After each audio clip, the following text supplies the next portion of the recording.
is okay to be so stressed and overwhelmed that you feel like you need to talk to someone about it. And by that, I mean going to therapy. Lately, What's up, guys? New World Econ here. Thanks to everyone that's joining in on the live stream. I'm gonna wait here just a few minutes for some more people to join. I'm seeing that some people are saying that it's football started and they're not gonna make the live stream, so that's all right. I might have to think about switching it to a different day. New World Econ here.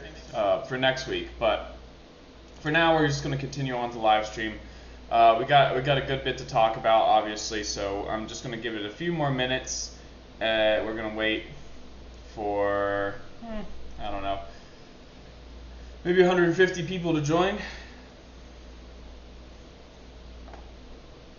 maybe a little bit more. I don't know how many people.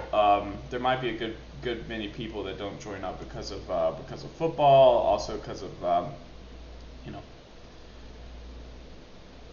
various other matters.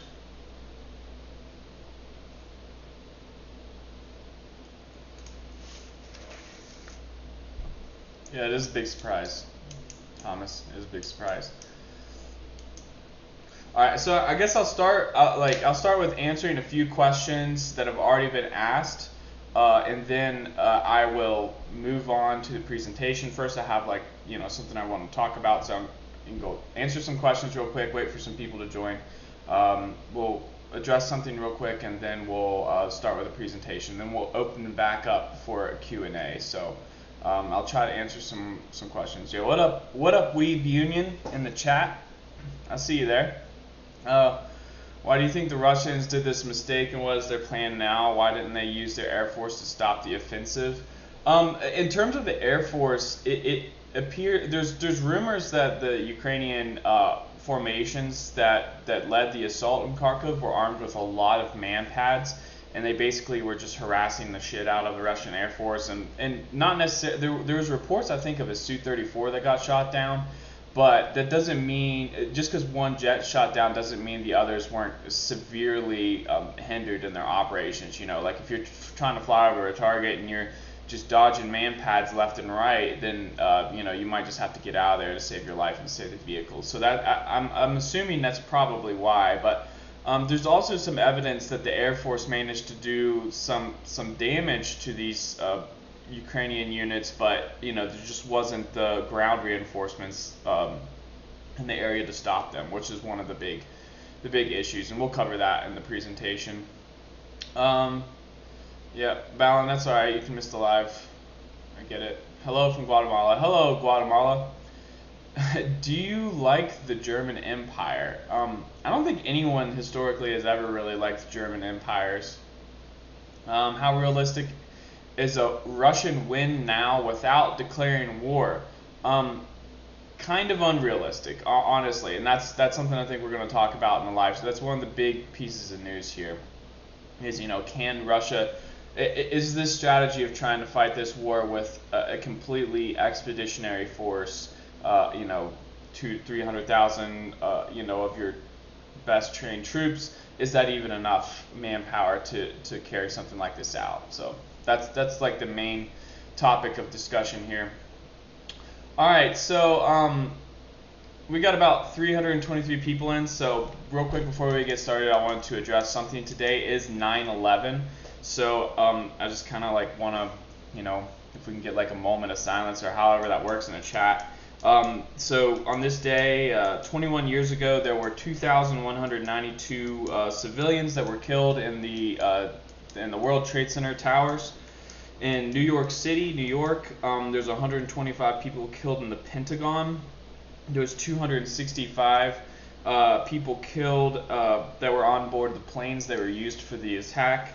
There were 414 first responders, so this comes to a grand total of 2,996 Americans, and actually 372 of those were foreign nationals from 102 separate countries, and interestingly enough, one from Russia and one from Ukraine were killed on 9/11. So just a quick moment of silence.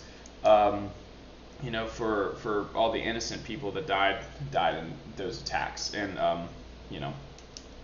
It will never be forgotten. It's a sad day for America. 21 years later.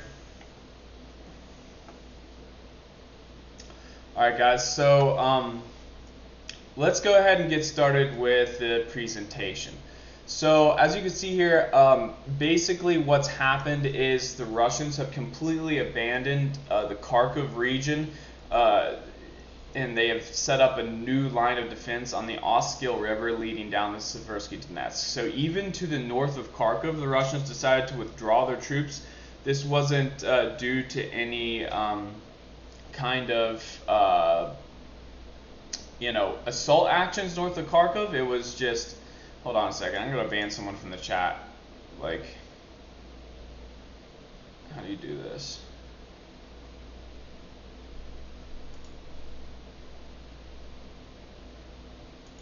I need to add like a moderator.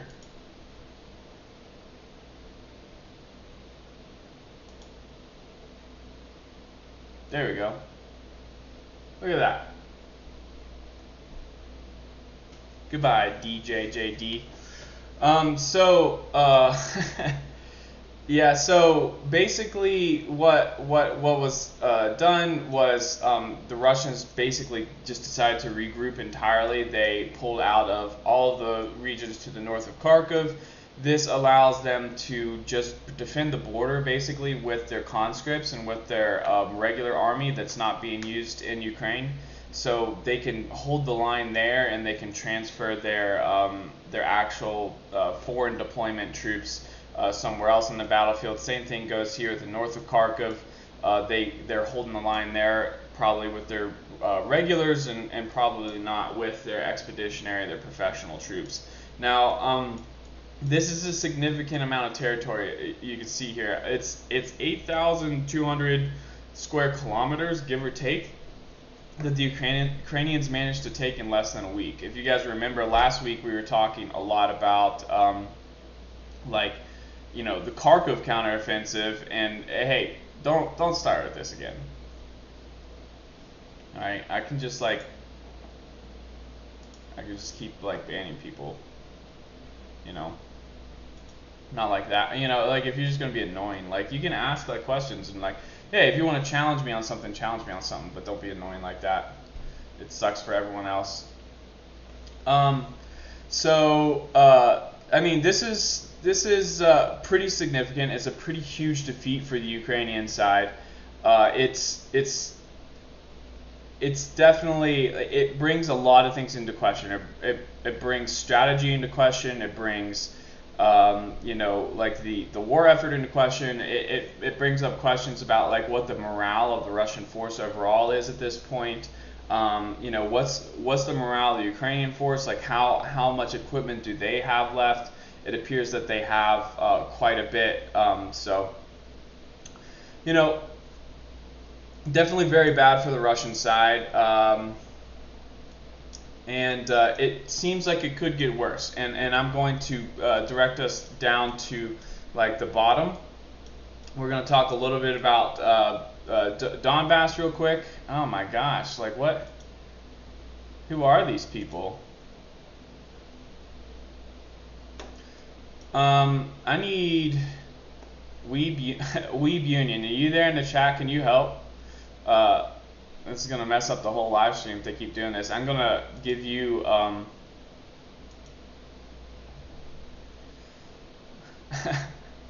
going to give you moderator capabilities for a minute.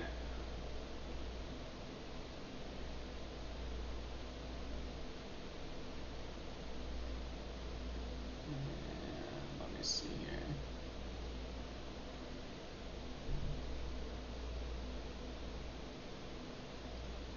Jay Smith, you seem like someone that's paying attention to the chat. Do you mind being a moderator? I just want if you guys can get right on it and start banning them immediately, then we can at least keep the chat cleaned up.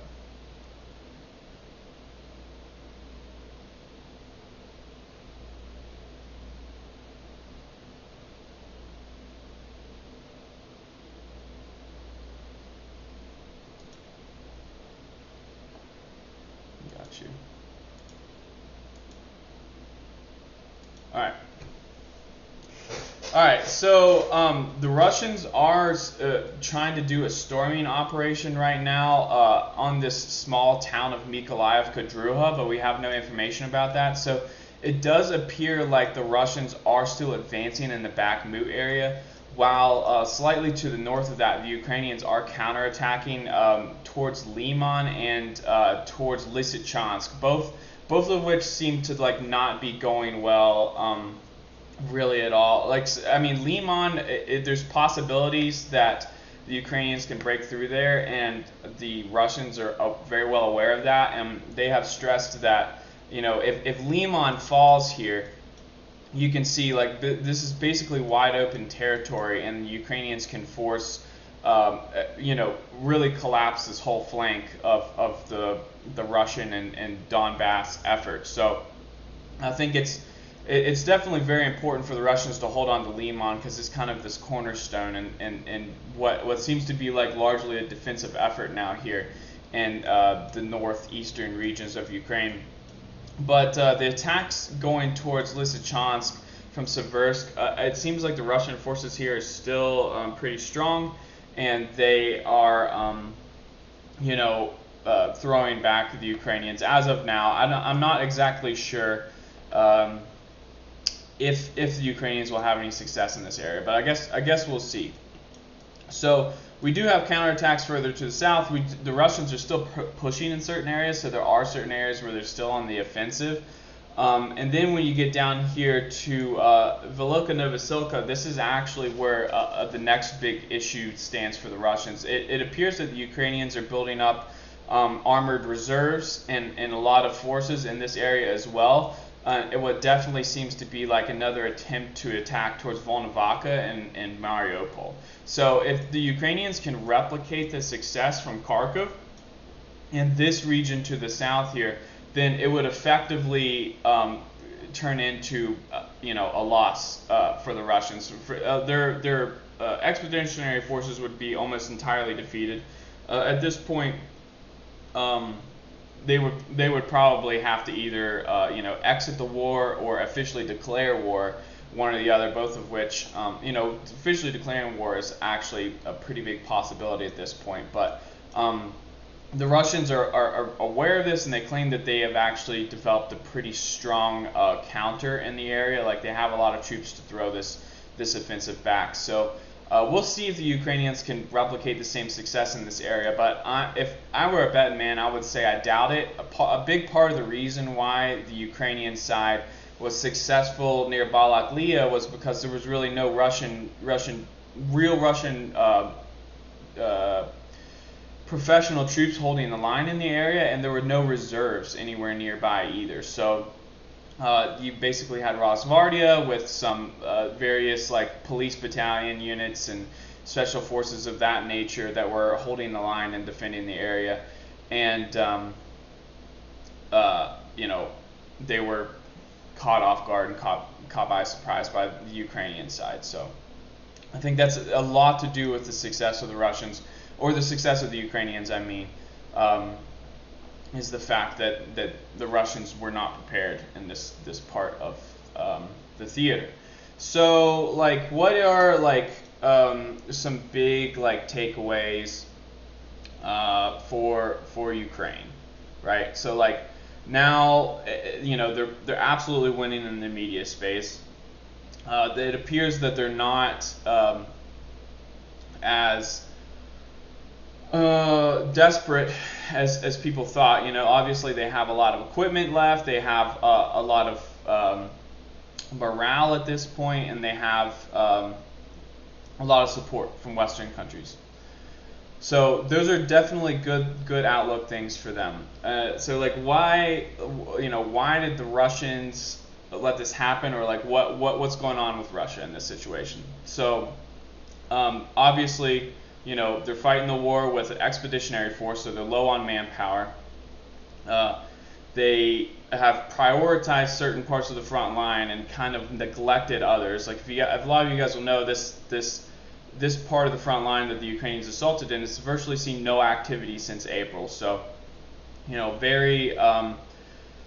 very poor planning, I think, on the Russian part. I think ideally, like after Lysychansk and stuff was secured and they pushed the Ukrainians back to Seversky Donetsk River, they probably should have done the same in this region and pushed the Ukrainians back to Zmiv and Chugoyev and occupied this part of the river right here. That probably would have prevented this from happening.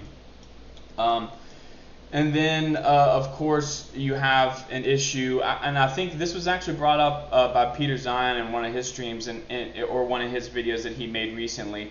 And I think it actually might have some truth to it. At first, I wasn't sure if it was just like ill-informed, but there's issues, I think, with the accuracy of Russian precision weapons. At this point, it seems to be very clear because Russia has been, declaring like night after night that they've struck all these different targets and they've destroyed this and that of the Ukrainian side.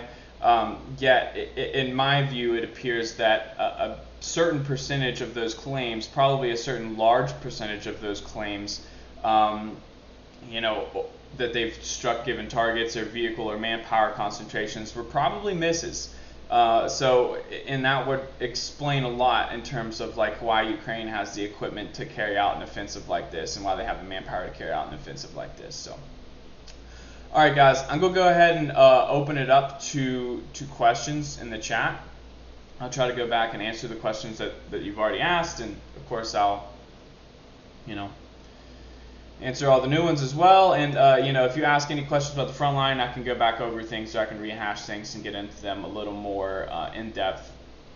Of course, because of the surprise of this, I wasn't really as prepared for this stream as I have been for others. So the Wagner is still trying to take Soledar. Yeah, it does appear like the Russian effort is, or the main offensive Russian effort is still concentrated in this area of Bakhmut, Soledar, and then to the south here between Dacha, Kodema, and this area as well. And thanks Weebunion and Jay Smith for moderating for me. I know that was like spur of the moment, but really appreciate it.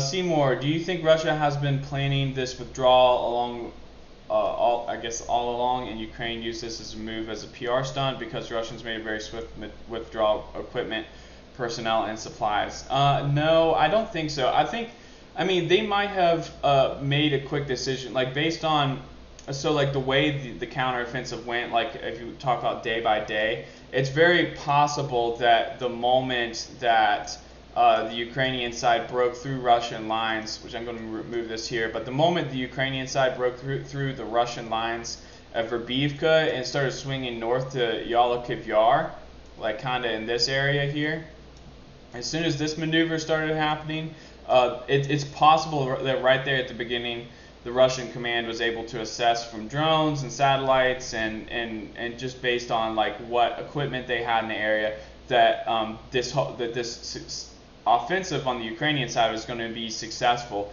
and it's possible that at the very beginning the Russians started to withdraw, but I don't think that there was a plan all along to withdraw from this area, and the Ukrainians just I think you're equating the situation to like the Russian withdrawal from Kyiv and from Sumy regions where it was a planned withdrawal. They did decide amongst the high command that it was better to remove themselves from those lines and reconsolidate and bring the effort into the different parts of Ukraine. So like they were stretched thin, and then they decided to unstretch themselves. So yeah, it's very it's not the same situation as that. No, it's definitely a successful counteroffensive on the Ukrainian part. Do we have any Russian-Ukraine casualty numbers in the Kharkov offensive? Thanks for that question, Rory, H-O-R-I. I appreciate that. The Russians are claiming that in both counteroffensives, the Kherson and the Kharkov ones, that the Ukraine has suffered 4,000 dead, 8,000 wounded. But that's the Russian claim. I don't know if that's that's to be believed or not, but that's the only number we've seen thrown out about the Ukrainian side. It appears that, I think it's the Washington Post wrote an article or did a piece a little while back where they interviewed some people in hospitals in Ukraine from the Kherson counteroffensive, and it appears that the Russian numbers, casualty figures for the Ukrainians in that sector are pretty accurate. So like when they were saying 2,000, 2,500 dead in Kherson and thousands wounded, it was a ballpark figure, but it was pretty close. And that's Western, pro-Ukrainian media that was reporting that. So in terms of just the Kharkov offensive, I'm not sure. I would venture to say that the Russian losses in this Ukrainian offensive are probably pretty low in terms of personnel. In terms of equipment, they seem to be kind of steep. There's a bunch of equipment that the Russians actually left behind in the Izium area, and there's starting to be pictures coming out of that on the Ukrainian side. There's a whole bunch of Metza howitzers and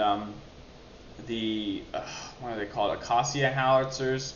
There's a bunch of self-propelled artillery that was left behind, essentially, some tanks, some IFVs, like a whole bunch of shit. So, the Russians lost a lot of equipment just because it wasn't ready to be moved.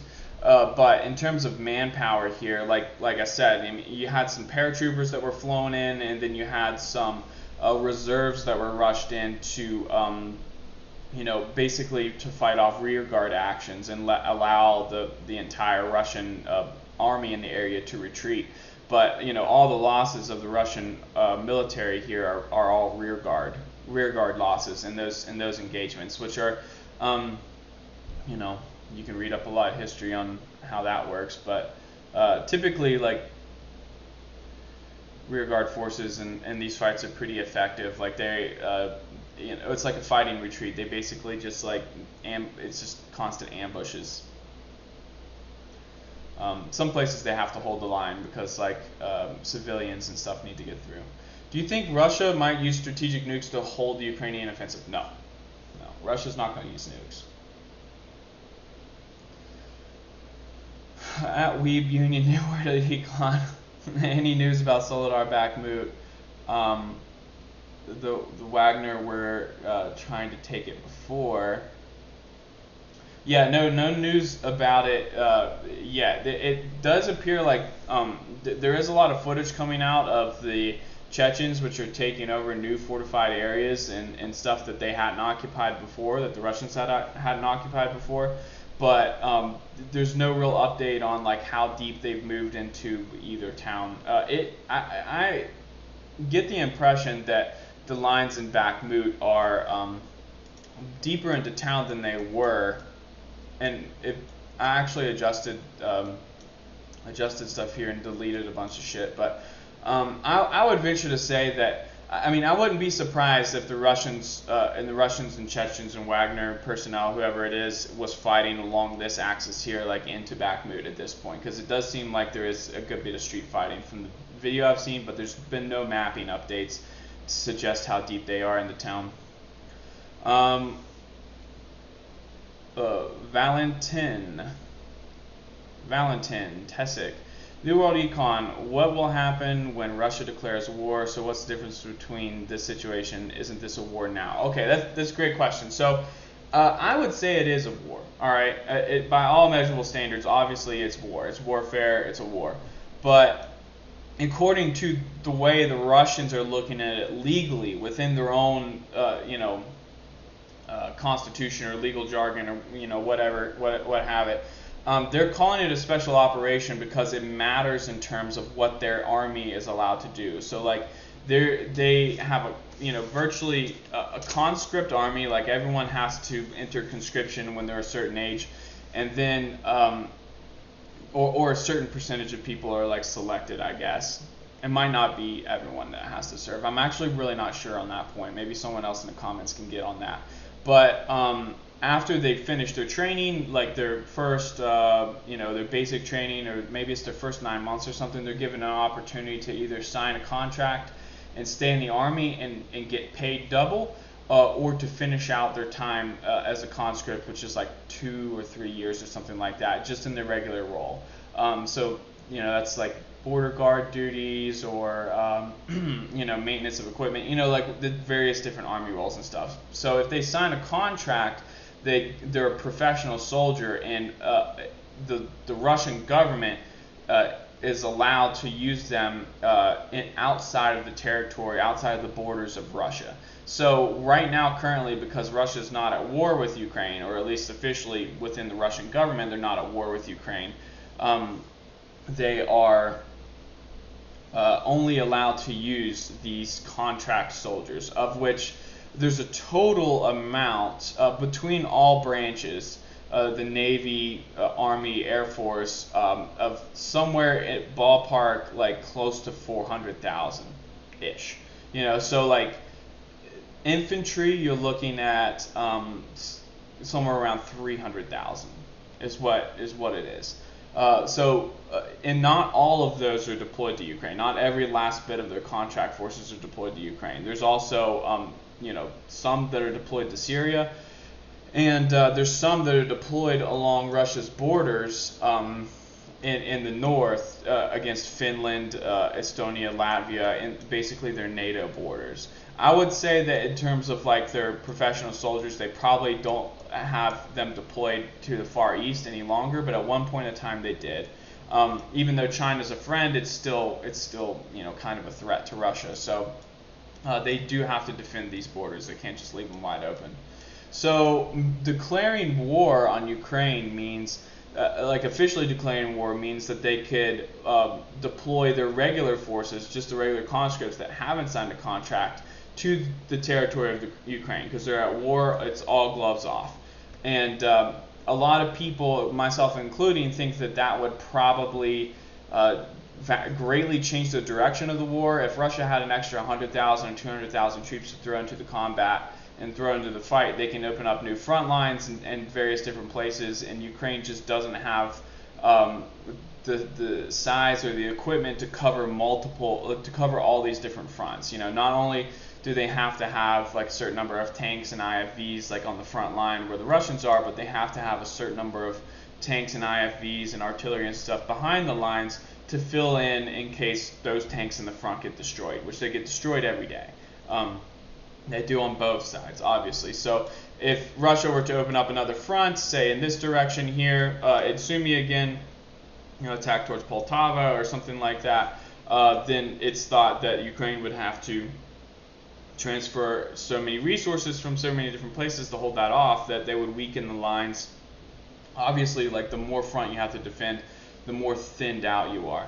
Currently, Ukraine is basically meeting Russia where their expeditionary force is going. So Russia has these 200,000, let's just say it's 200,000 troops that are deployed in southern Ukraine here.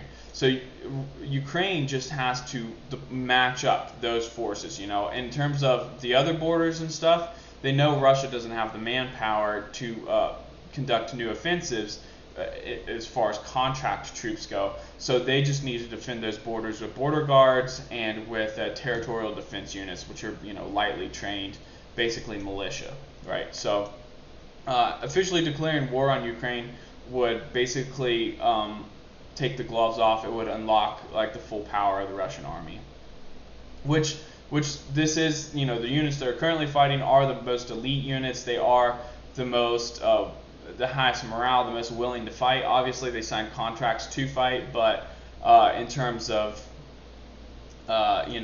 overall manpower and the sheer vast amounts of equipment Russia could bring to the fight, it's a small fraction.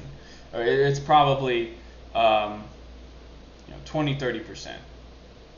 Of which, if also another thing to add on to that, if Russia were to go to war, then they would start calling up their own reservists. So they have an additional 2 million reservists that, if Russia is at war and they get a call, they have to come in, or, it's a crime, they'll probably get arrested or something, which a lot of them won't come in, of course. A lot of them won't show up. And Russia, honestly, will probably face a lot of, protests and internal instability if they do decide to go to war.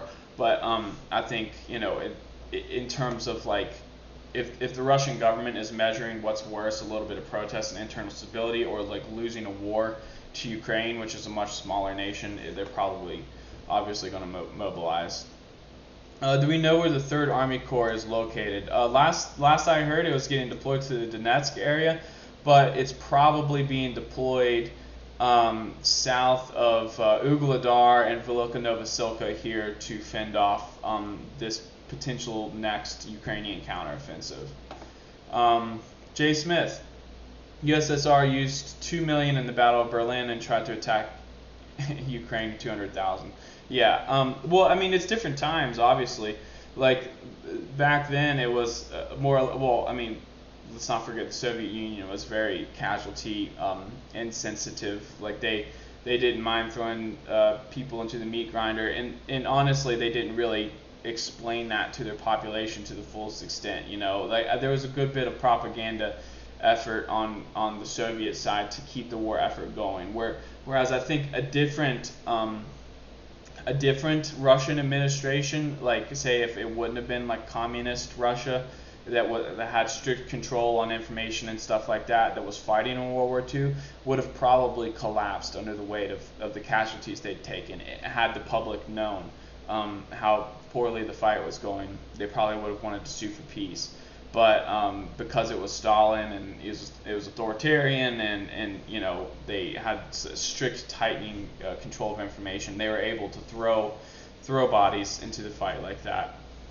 But yeah, I mean there's a number of reasons why Russia entered into Ukraine with 200,000-300,000 troops rather than their entire army.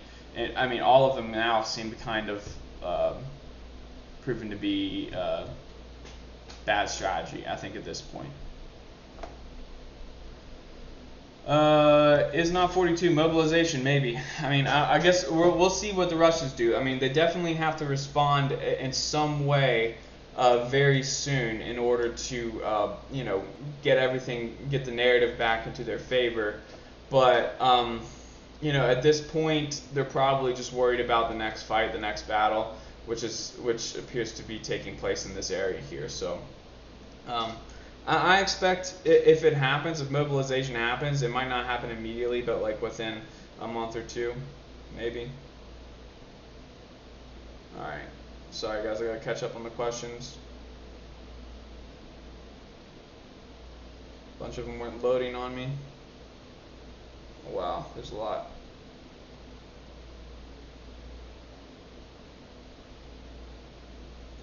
I can only go back to Landon Hoppel.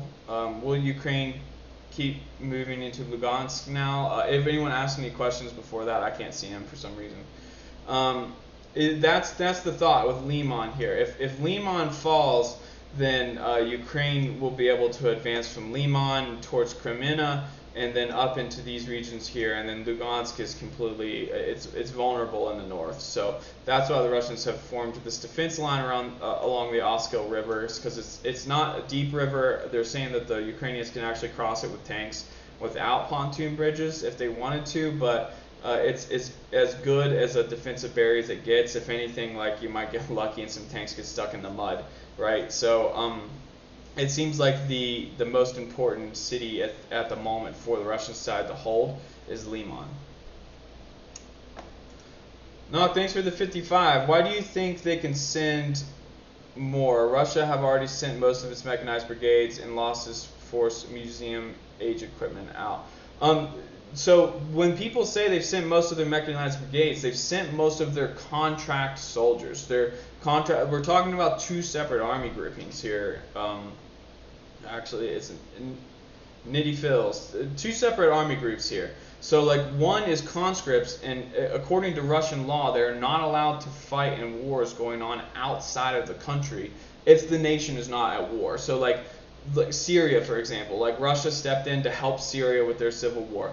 Conscript troops were not allowed to go fight in Syria. They had to sign contracts. So, like, when Western media and stuff says that Russia has committed 90% of their forces to Ukraine, it's not true. They've committed 90% of their contract forces to Ukraine. There's a difference there, which, you know, I guess I'm not saying that it's not true. It's just saying that it's like not the full picture. It's not all the information there. So thanks for that question, though. Let me know if you have a follow-up. Thomas C. Is the Russian thesis of redeployment to Donetsk plausible?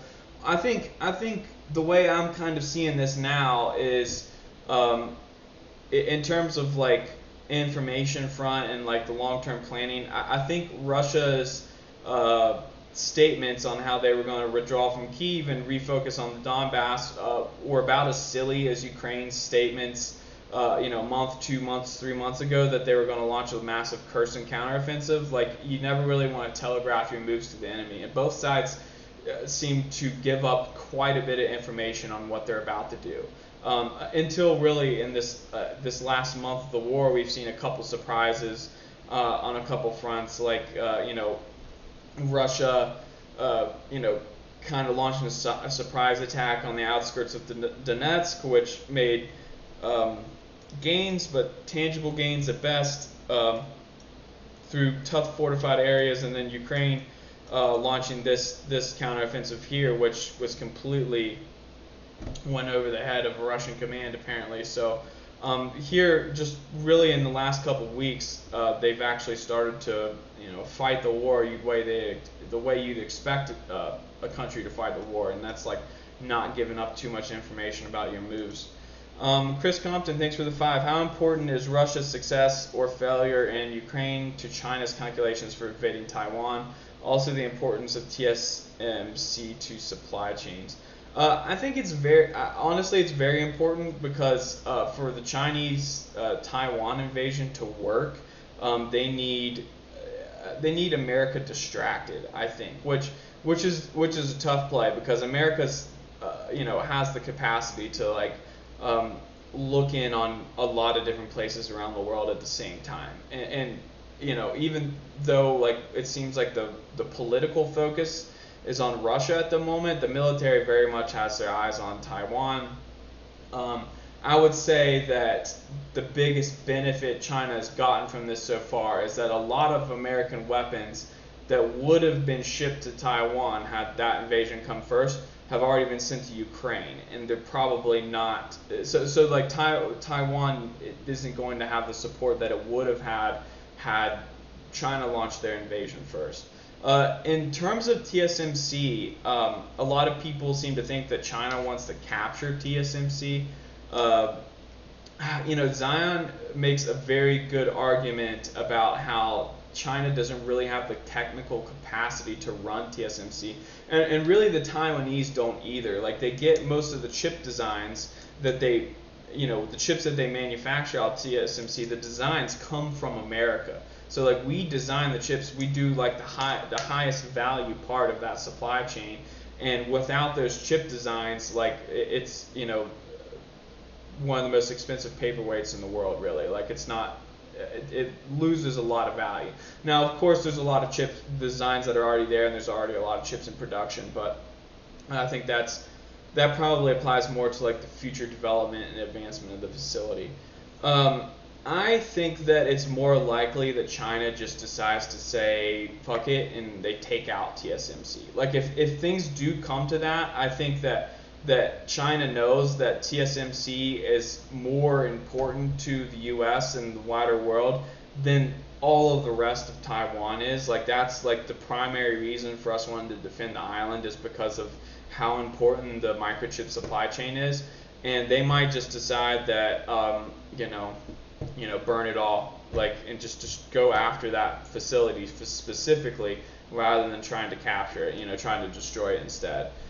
So that's my biggest concern with that. I actually I've lost sleep over it.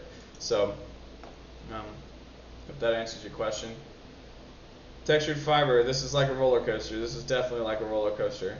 Is there any evidence? Is there any video photo evidence of great Russian losses or POWs? There isn't evidence of like heavy Russian losses that I have seen. I mean, there's definitely been Russian losses for sure. I'm not saying there hasn't been. And there is a POW, a high-value POW that was taken. Yeah, there seems to be an argument about whether he's a lieutenant colonel or a lieutenant general. The Russians are saying it's silly. He's definitely not a general. But I don't know. Like, the Ukrainians are putting out some photos of him and photos of the guy that they have. I don't like it. They aren't very good pictures, I will say. Like, which it's probably difficult to find pictures of individuals in this part of the world, especially like older people that don't have like cell phones and stuff like that. But like, the guy looks kind of similar to me, so he might. The Ukrainian side very well might have a high value POW in their hands, but I haven't seen evidence of like mass numbers of POWs that Ukrainians have taken. What do you say about Dima military summaries analysis of the Kharkov offensive? I think actually Dima is where I heard the information on Liman here about which he's definitely right, because after I heard the information I looked into it, and I think it was definitely from his analysis where he said if Liman were to fall, this entire flank would be at risk, and possibly even Severodonetsk and Lysychansk. So, I mean, Dima consistently makes really good analysis. That's what I'll say. Don't always agree with him, but he understands. He understands what's going on. Do you think the Rus? Do you think the Rus again? Memento me again. I don't understand your question, Donnie. I think it might have a typo. I have seen a lot of vids and photos of Ukrainian, UK, POW, and KIA, so this should be very costly for Ukraine. I mean, it definitely seems like these Ukrainian counteroffensives are more costly for them.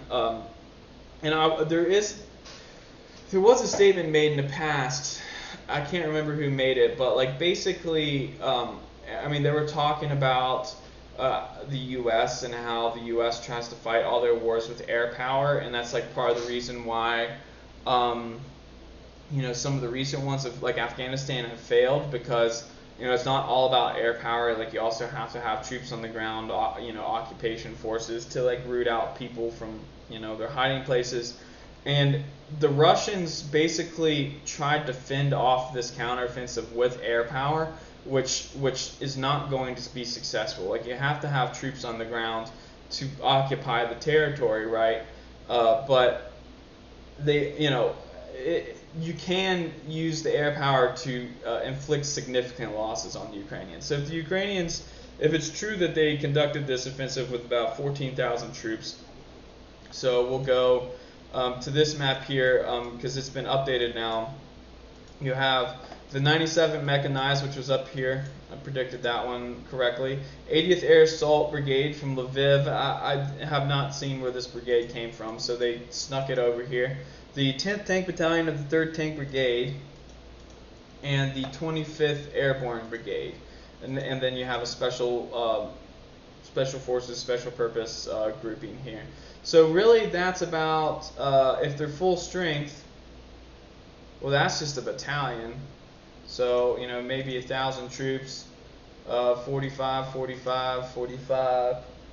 So, yeah, about like 15,000 troops, and really not that, only a battalion of armored. So, like, most of the quick movement that was conducted was basically these mechanized brigades and these airborne forces that were using Humvees and trucks and stuff, just to move across the territory quickly, because there was no Russian reserve in the area. They just needed to cover as much ground as fast as possible. The Russian Air Force can certainly inflict a lot of losses on them, but in terms of like actually fending that off, like the forces that just moved too quickly, it's too fast in order to repel it, just with artillery and air force. So I actually read a lot of stories that Russian artillery was struggling to hit a lot of these formations, because they would get target designations on where they were, and then by the time they actually started firing, they would be gone.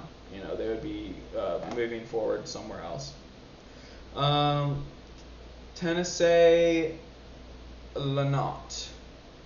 New World Econ, do you think this retreat might be a signal of an underground settlement for a possible incoming peace where the Russians will keep Lugansk, Donbass, and Crimea and the land in between? Oh, I don't know. I've seen some statements recently. I saw a statement, which I don't know if it's true or not, but somebody within the Ukrainian command structure said they were no longer trying to seek peace with Russia or seek a settlement, that they wanted the full military defeat of Russia and the demilitarization of Russia, which is, obviously not going to happen. But the Ukrainians, at this point, they have momentum, and they probably, are feeling pretty ballsy, and if this attack down here has any kind of success towards Mariupol, then I think it's possible that.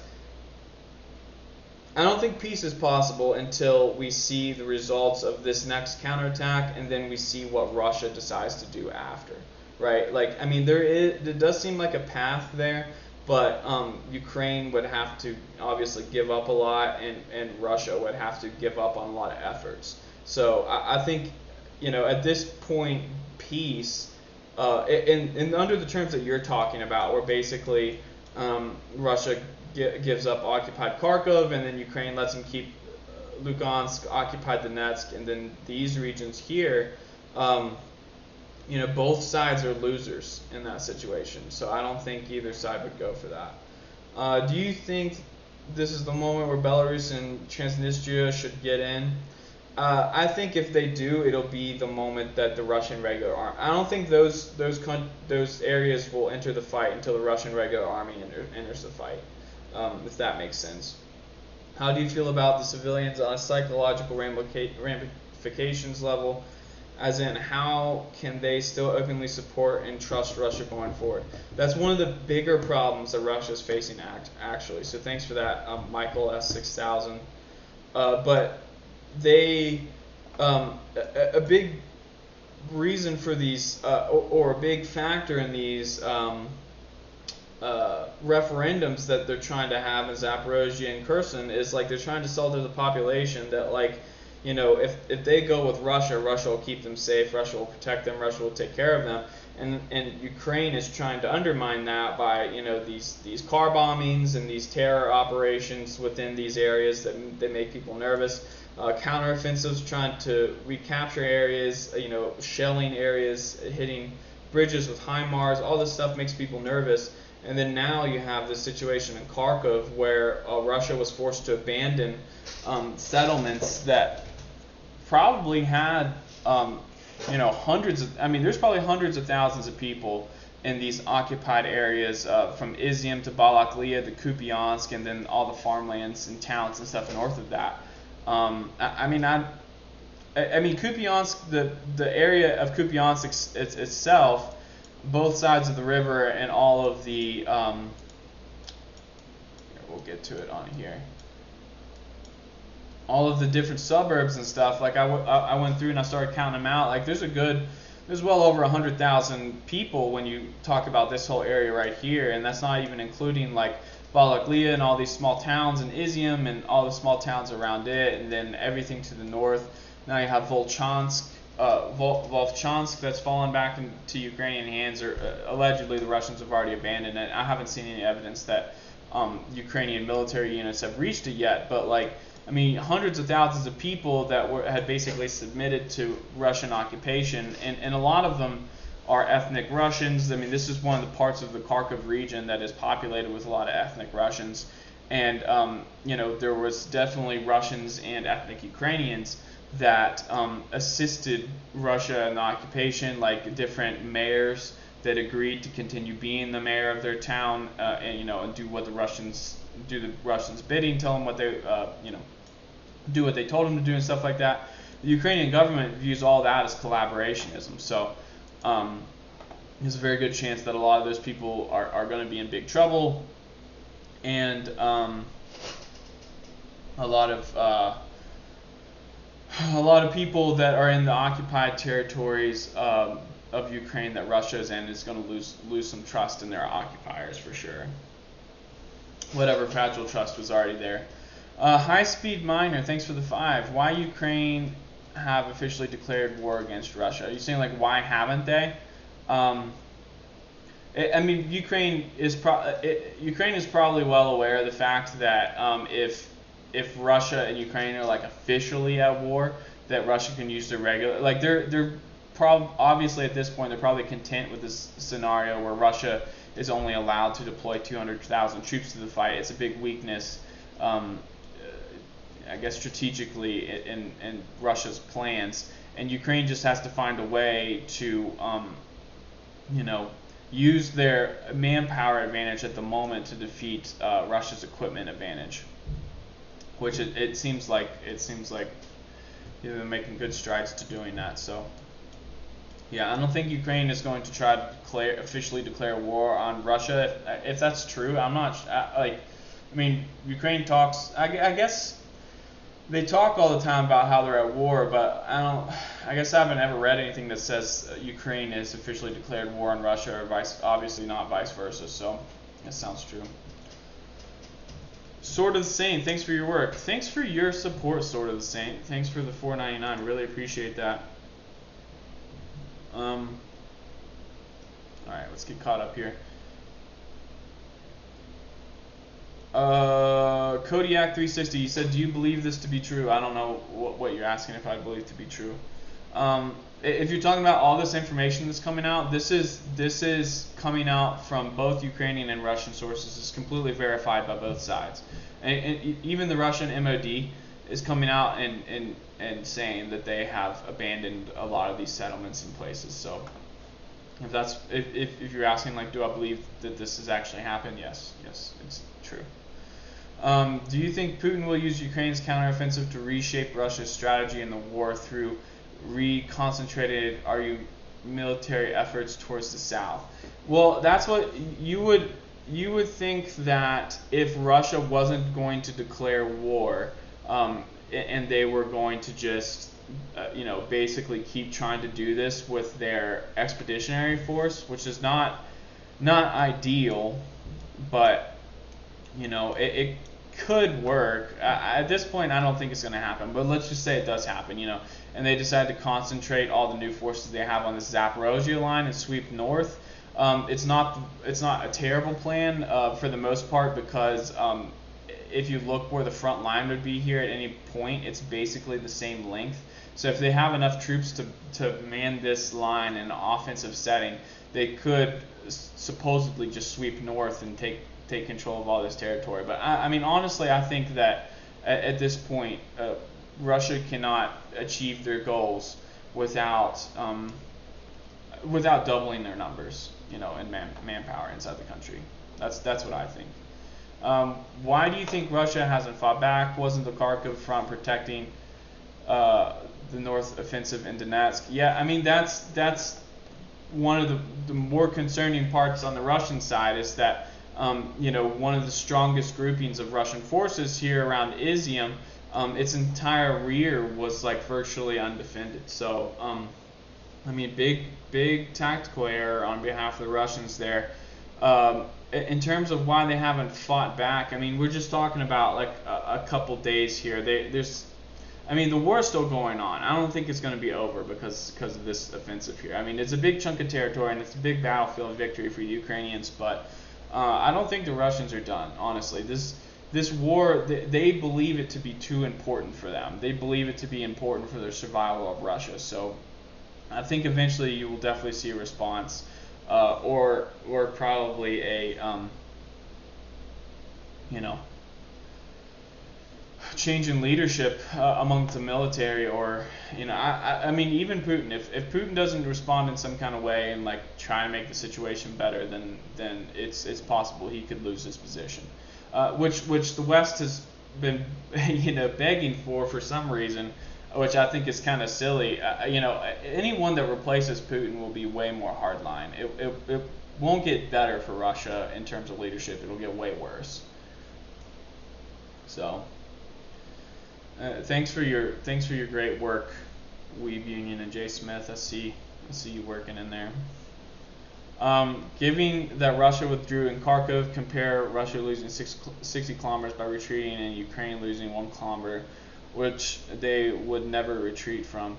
No, well, I don't know exactly what you're getting at, but you bring up some good points here. Like Russia has lost way more territory in a 5-day period than Ukraine lost over the last couple months in any 5-day period, right? Like, so this is, and I'm not going to say like in the whole war, because the biggest gains in the war were actually made by Russia in the early stages when they captured Kherson and Melitopol, and then they penetrated through all this territory to make it to Kyiv. So I mean, Russia is capable of capturing vast amounts of territory at the same time or at once, but it definitely appears that the fact that Russia is willing to abandon this much territory at once says that they're more concerned about their manpower and their numbers than they are concerned about the land that they occupy. So like, whereas Ukraine, it's a very opposite situation. Though like, we'll take this area for example. From all accounts, it seems like Ukraine sustained pretty heavy losses to hold the Russians back and basically stop the Russians at these gains right here.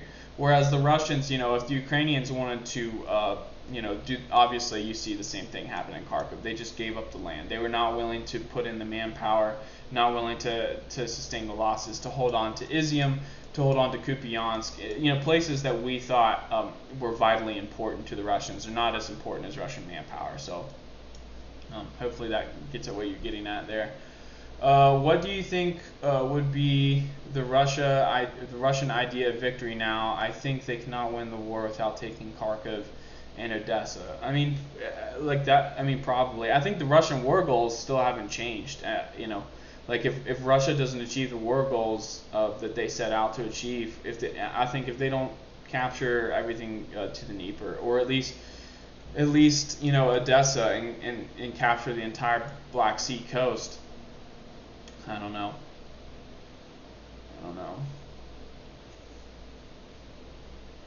It's interesting though. It really is interesting. This definitely came as a surprise to me.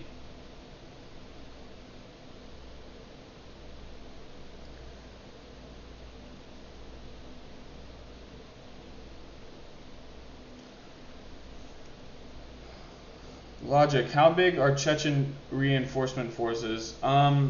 I really don't know. I think there's probably close to 20,000 Chechens deployed in Ukraine, or half of that. And what the latest statement that Ramzan Kadyrov made was that they have troops in the fight and that they have 10,000 more on their way. It's like that's the latest thing he said. So there's apparently 10,000 Chechen troops not in Ukraine that could be in Ukraine soon. Which is 2 brigades, basically.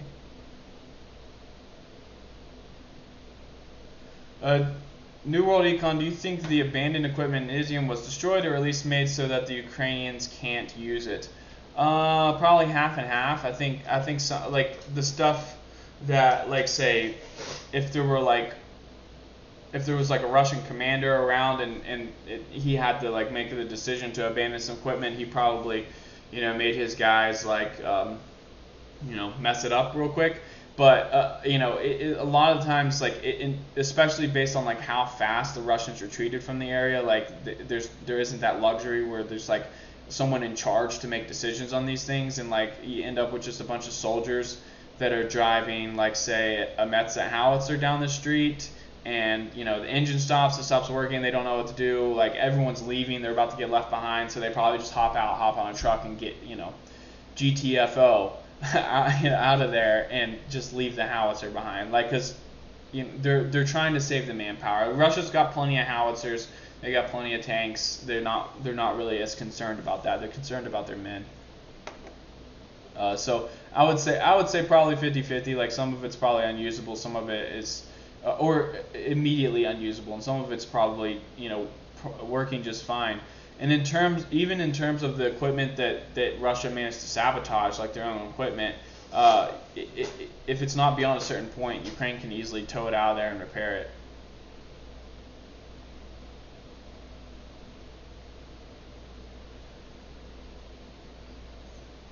Alright, here we go. It's not 42.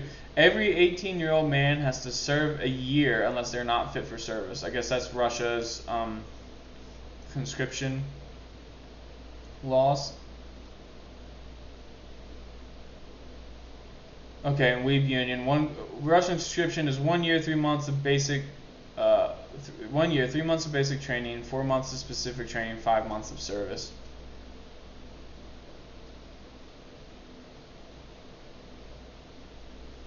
Dragos just in, Russia hitting critical infrastructure, power outages reported in Kharkiv, Poltava, Sumy, Dnipro, Petrovsk, Zaporozhye, and Odessa region. What do you think it means? I actually saw that earlier. I mean, I think Russia's doing everything it can to probably, make things hard for Ukrainians in other places where they can, wherever throughout the country that they can hit, because they obviously can't do anything about Kharkiv right now, so they're trying to make things difficult. I mean, they're probably going after bridges and rail infrastructure as well to try and kind of slow down the flow of weapons and supplies to the front. So I don't know. We'll see. I imagine that it's just kind of a retaliation effort at this point, but it's not enough.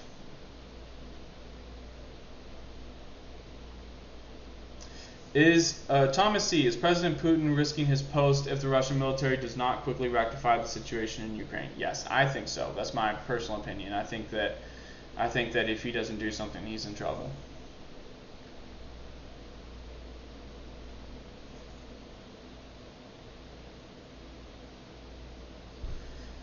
Are the troops evacuated going towards Donbass, Zaporozhye, and Kherson? And finally, where is the 3rd Army Corps since they were last spotted in Rostov? Yeah, I mean, Seymour, that's the thought, is that those troops, or the troops on this line here, will probably be reconsolidated with the reinforcements that arrived on the Oskil River, and then anyone that's left over, any spares, will probably be distributed around through the Donbass. And I believe the 3rd Army Corps is massing around Donetsk and to the south, Ugledar and Velika Novosilka, probably to fend off this next Ukrainian counteroffensive. But I'm not entirely sure. That's not, don't quote me on it. They were last seen in Donetsk, and some of their equipment had actually been transferred to O Group, which is in charge of this region here, of the Lugansk region, and they're now holding the line here on the Oskil River. That's not the entire 3rd Army Corps per se, but like a lot of the O Group reinforcements that were going to this direction towards Kupiansk and Izium had the new 3rd Army Corps. It's like a triangle with a circle in the middle as their emblem.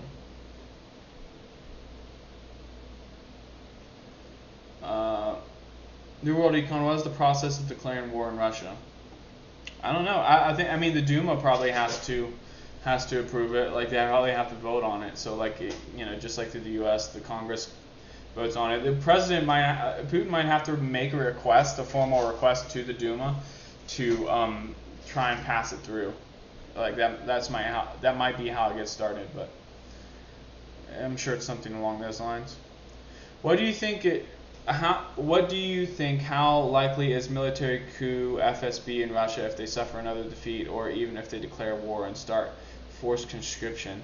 Like military coup, like, man, people that if what you're getting at is like, will there be a military coup to stop the war? Like, absolutely not. It's the military that wants to fight this war. It's not like the Russian public isn't in control of the military. The first and foremost, most of the people that don't want the war to be happening are members of the Russian public. There's civilians, right? Like the military, the Russian high command, the Siloviki, whoever it is, whoever it is in Russia, they all want this war to happen. They all think it's necessary. So in terms of like FSB or a military coup to stop the war, it is an utterly like ridiculous notion. Now, like, could if they declare war and forced conscription, like, could there be could Russia be dealing with rebellion? Maybe, like there might be parts of the country that are just like, no, we're not gonna fight, and I mean it's always a possibility. But in terms of like a military coup to stop the war, no, I don't see it as a possibility. I could be wrong. I've been wrong before. I've obviously didn't see this whole Kharkiv counteroffensive coming. So that's just my opinion. You asked me my opinion. That's my opinion. Sky Farnam. Let's see. How long are we into this? Only an hour. Cool. Mobilization. I get the impression that if Russia had more to put into this, they would have already done it. They have been struggling, and Vladimir isn't getting the promised success. Well, I wouldn't necessarily say that. Like, there hasn't really been evidence that Russia's been like struggling in the way you're saying it until now. Basically the strategy that they've been going on, and the way they've withdrawn from this region kind of confirms it, is they're trying to limit their own casualties as much as possible, and maximize the casualties on the Ukrainian army. So, they had put a low priority on capturing territory, right? And basically what you're saying, like the success and the way the West has suggested the war is going, the reason why they're saying it's not going well is because Russia is not capturing territory. They're not really that concerned about the territory. They're concerned about their own losses and concerned about the losses and the attrition of the enemy. So, which is Ukraine. I'm not saying Ukraine's, obviously. So, like, they're just worried about basically a casualty ratio. They want to kill, 4 or 5 Ukrainian soldiers per every 1 Russian soldier dead. And they think if they do that long enough, the Ukrainian army, Ukrainian society will collapse, and then they can just walk right in, right? So, like, that's been the strategy so far, and it's appeared like it was working until now, when Ukraine, obviously, like, there's so many bonuses for Ukraine in taking over this territory, right? Like, there's, internal, like, political resolve is strengthened, the military resolve is strengthened, the public resolve is strengthened, and then the resolve of their international partners is also strengthened. Like, everyone feels a lot better about the situation now on the Ukrainian side than they did before, and that's not good for Russia, because, like, the whole purpose in the Russian strategy has been to weaken the resolve of all those different things, like weaken the Ukrainian military to the point of collapse, weaken the society to the point of collapse, which is probably closer to the brink than most people realize. And then the political leadership of Ukraine, without this victory, like if they had incurred the same losses in Kharkiv that they incurred in Kherson, and the same success, lack of success, I guess you can say, then the Ukrainian people or the military might have decided they needed new political leadership at that point. So, like, everyone in Ukraine bought themselves some time here, and Russia has basically seems like they lost time. It seems like a lot of the effort over the past couple months has been wasted. Which might be true, might not be true. A little bit, to expand on that a little bit, like, what the Russian side is claiming is that in these 2 offensives, and then this next one that's about to come up at Velika and Novosilka, Ukraine has exhausted 100% of their reserves. Like, they say, the Russians are saying this is the last of the reserves that Ukraine has. Once they deploy all these troops, or you have the troops got chewed up in Kherson. Once these troops in Kharkov occupy the lines, and start holding the front lines, and then once this offensive is resolved and dealt with, then they're not going to have any extra soldiers to plug in the lines anywhere. This is going to be it. That's what the Russians are saying. Whether it's true or not, I don't know, because the Russians, have obviously been saying that they've destroyed most of the Ukrainian tanks and equipment, yet we're seeing them on the front lines now. So, thanks for that, though, Sky. I appreciate the comment, though. I mean, you might be right. Valentin Tesic, what happens if Ukrainians would push into Russian territory, for example, in the direction of Belgorod, that it would be a massive mistake on behalf of Ukraine. It would be an immediate declaration of war. Like Putin and the Duma, they wouldn't even have to worry about the public and what would happen in Russia if they mobilized. If they're getting invaded, like it's an automatic triggering reaction. Like the Russian army would kick into action, and it would it would be very bad. I don't think Ukraine's going to do that.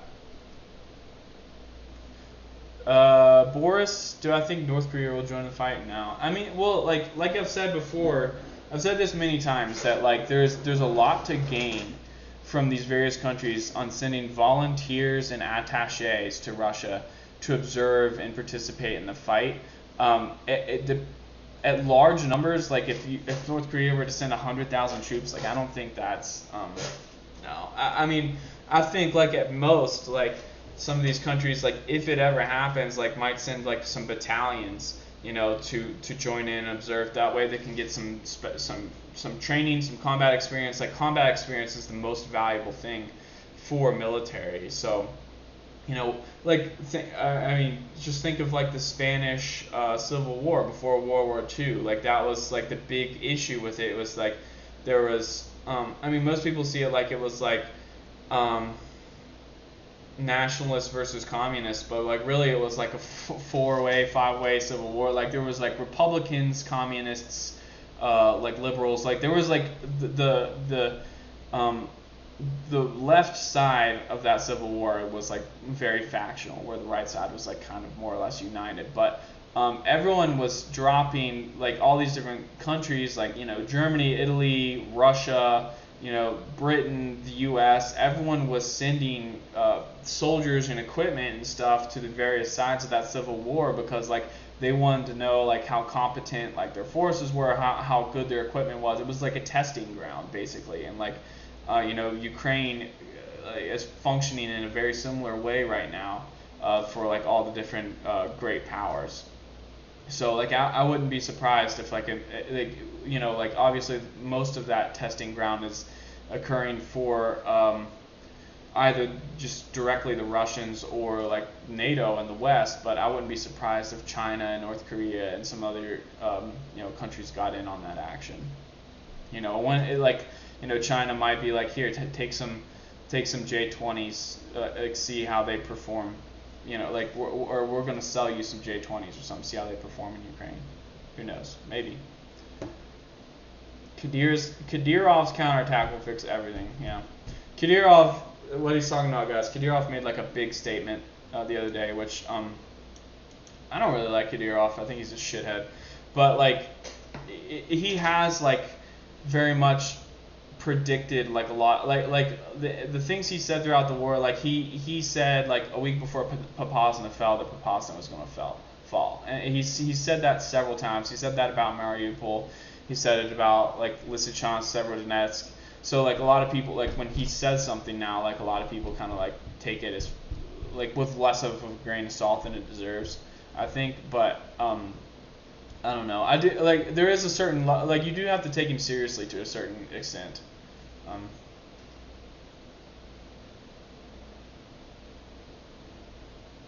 All right, guys. I think I'm caught up on the questions. So if you have more questions, let's get them in. Don't forget to @ me or hashtag me. That way, it'll pop up. You'll see it like if you're on PC or a laptop or something. If you do @ and then start typing my name, there'll be like a little drop down where you can like click on my name, and then it will actually, send me a direct question. If you're on a phone, I think it's like kind of the similar. I'm not exactly sure.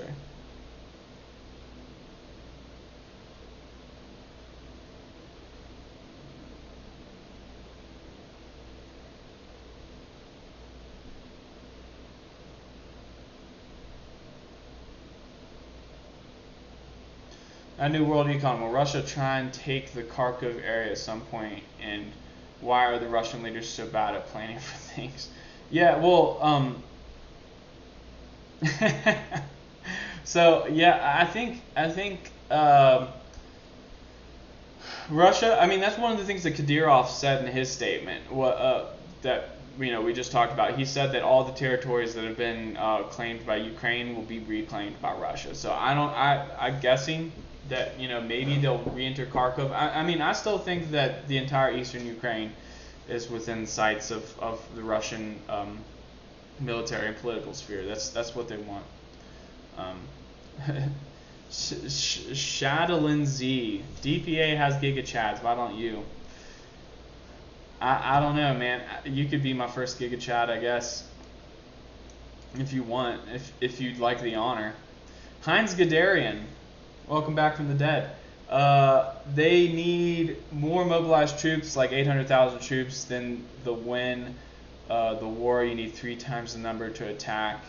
Then you have chance along with armor and a lot of armor and artillery. Listen, guys, this 3 times the numbers to attack is, I think it's complete bullshit. I mean, I think that ideally, like, you might want that, like, if you want to, like, I don't understand it. Like, the Germans in World War II, had probably 3 times less troops than the Soviet Union, and they inflicted casualties on them for the whole first part of the war at like a 10-to-1 ratio.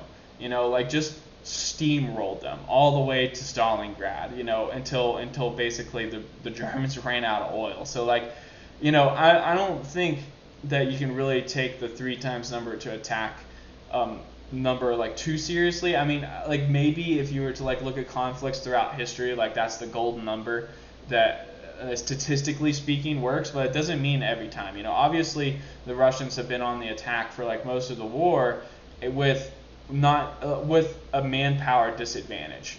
Like, up until now, like, it seems to have, like, worked just fine for them.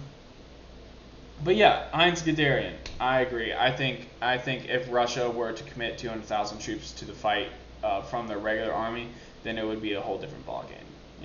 They definitely need more. How would Russia support mobilization? I mean, it would probably go along the line with, like, the way the population feels about the war currently. Like, I think that, I think, like, half the country would be okay with it and half the country wouldn't be okay with it. Like, probably a little less than the support for the current war is. And that's really also because of the current failures. Like, it probably weakens the Russian resolve a little bit.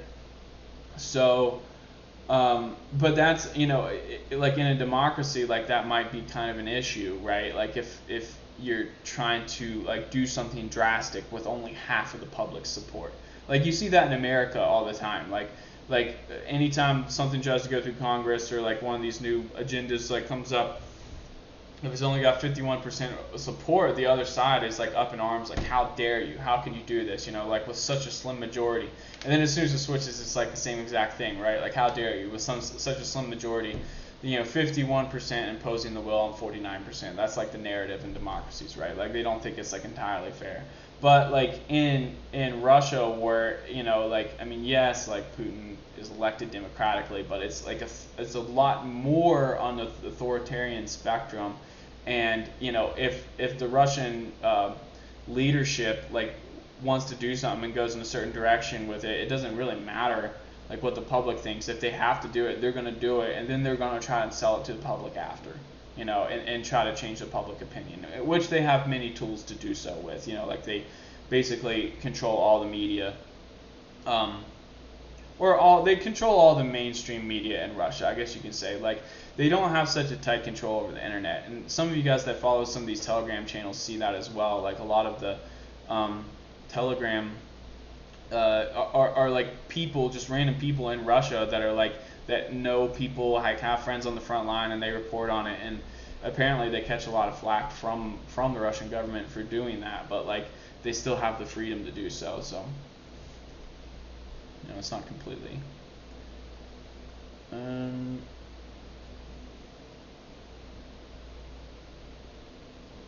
Cheesy just testing. I didn't see what she said earlier, Cheesy. Kalishnikov, what do you think Russia should do to win the war? Mobilize. Avis Gofo, what do you think about the DPRK? DPRK, is that the Democratic People's Republic of Korea?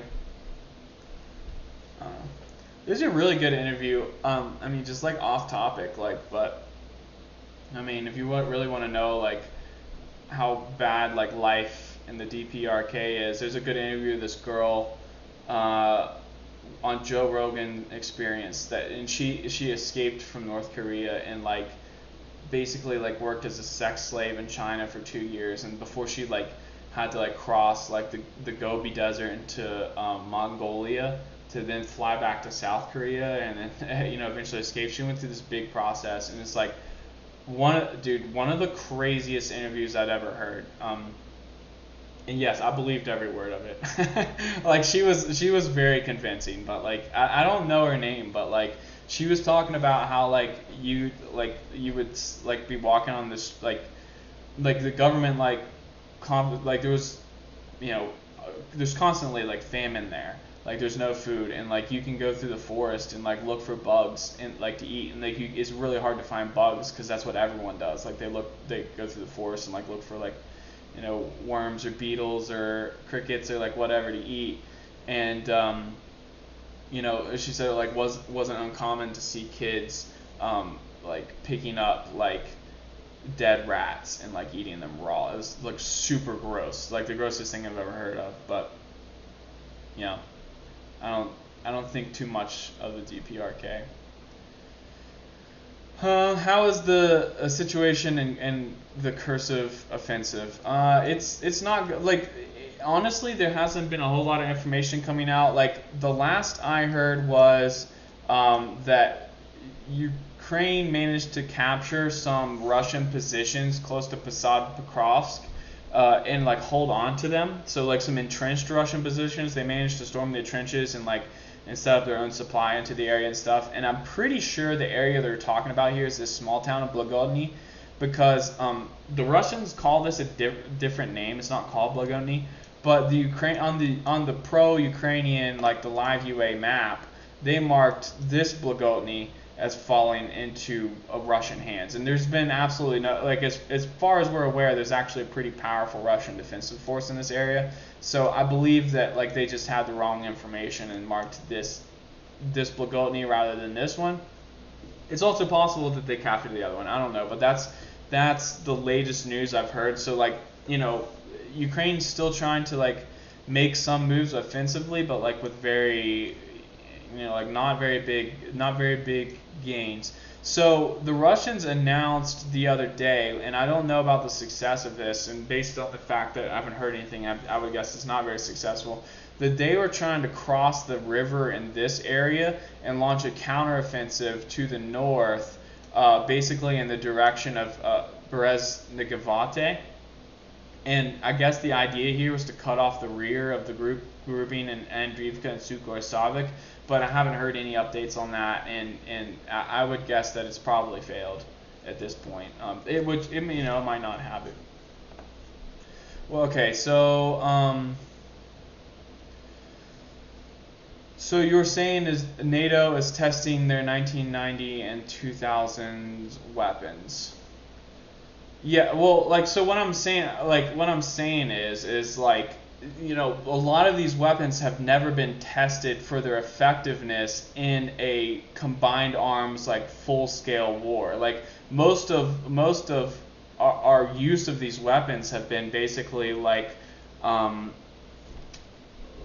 playing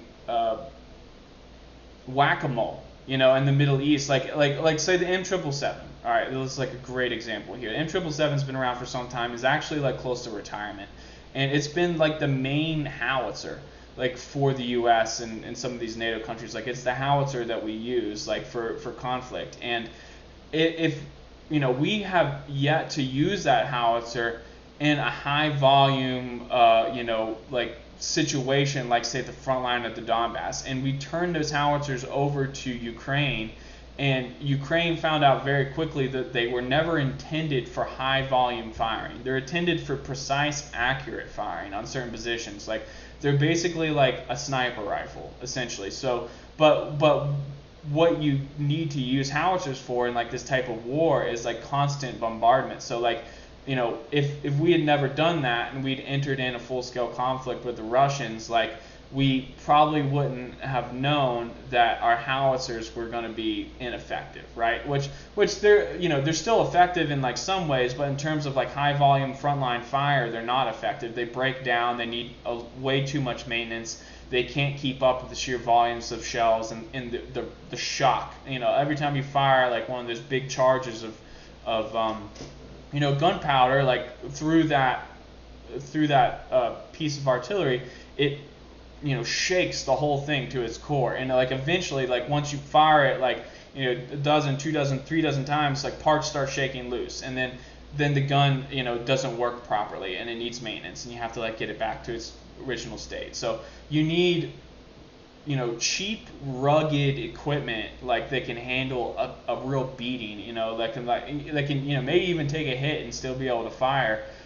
Whereas like America was like focused on developing like, you know, high quality, high accurate stuff, which is just not like, which is kind of a waste in a battlefield like this. So like what I'm saying is like they're testing out equipment, like they're gaining, even if they're not testing new equipment, they're gaining knowledge from testing old equipment on what the new equipment needs to be. Like if you're unaware of like how like a lot of things are going in the U.S. military right now, it's coming around time where like big portions of the equipment we use, like full spectrum in the Army and the Air Force and a lot of these different areas, like a lot of it's been in use for a long time. Like we've already started some of the process of like upgrading to like newer things that are going to be like next generation, like, you know, obviously like fighter jets and warships, like some of the things like that. But like in terms of like on the battlefield, like the Army and the Marines are currently going through the contract phase of trying to get new assault rifles. They're trying to get new night vision stuff, new radars, basically new everything. And like by sending a lot of this older stuff to Ukraine, we're able to see how it works on the battlefield and like how it doesn't work and what we need in the new era equipment. So like there is a lot of knowledge being gained from that on both sides. Even on the Russian side, like you can argue that like, say like these I think they're called Acacias and Metza howitzers, like they're putting them into combat and they're getting real-time feedback on how these things are performing, and like ideally like what changes need to be made to designs for like the next generation that enters into production. So that's what I'm saying. What do you think is more realistic, Finland joining NATO or suffering the same fate as Ukraine? Russia's not going to invade Finland, I don't think. Yeah, I don't know. I mean, it seems like Finland is joining NATO, but like I will, you know, note that like the ascension of Finland and Sweden has not yet been approved by Turkey, so they're not actually in NATO yet. But they have entered into their own defensive alliance with the UK, like already separately. So like if Finland or Sweden is attacked, the UK will supposedly come to their defense. I mean, Russia doesn't have the same interests in that direction that it does in Ukraine. I mean, Ukraine's where it's wide open. Just look at the map here real quick. You're looking at like 3,000 miles of border here, 3,000 kilometers. I'm actually not sure which one it is, but it's like a wide open border, and this is where Russia's traditionally had all the defensive depth. This is the most concerning direction for them. In terms of like long-term viability of like the Russian state. They are very concerned about threats coming from Ukraine, threats coming from Poland, from Germany, you know, from the Baltics. You know, they've had problems with Turkey in the past. So, you know, Finland is really, I mean, it's a small country in terms of population. Like I don't think Russia is under any threat of invasion from Finland. You know, like obviously they would prefer if, like, you know, Finland was once a part of Russia, and I think they would prefer it if it had stayed a part of Russia. But you know, that's long gone. They lost it a long time ago. They missed their opportunity to regain it after World War II. You know, and here we are. I think that Ukraine is the single biggest concern for Russia. So. Do you think Russia will be able to regain lost territory after declaring war and mobilizing? Yeah, if that happens, then probably.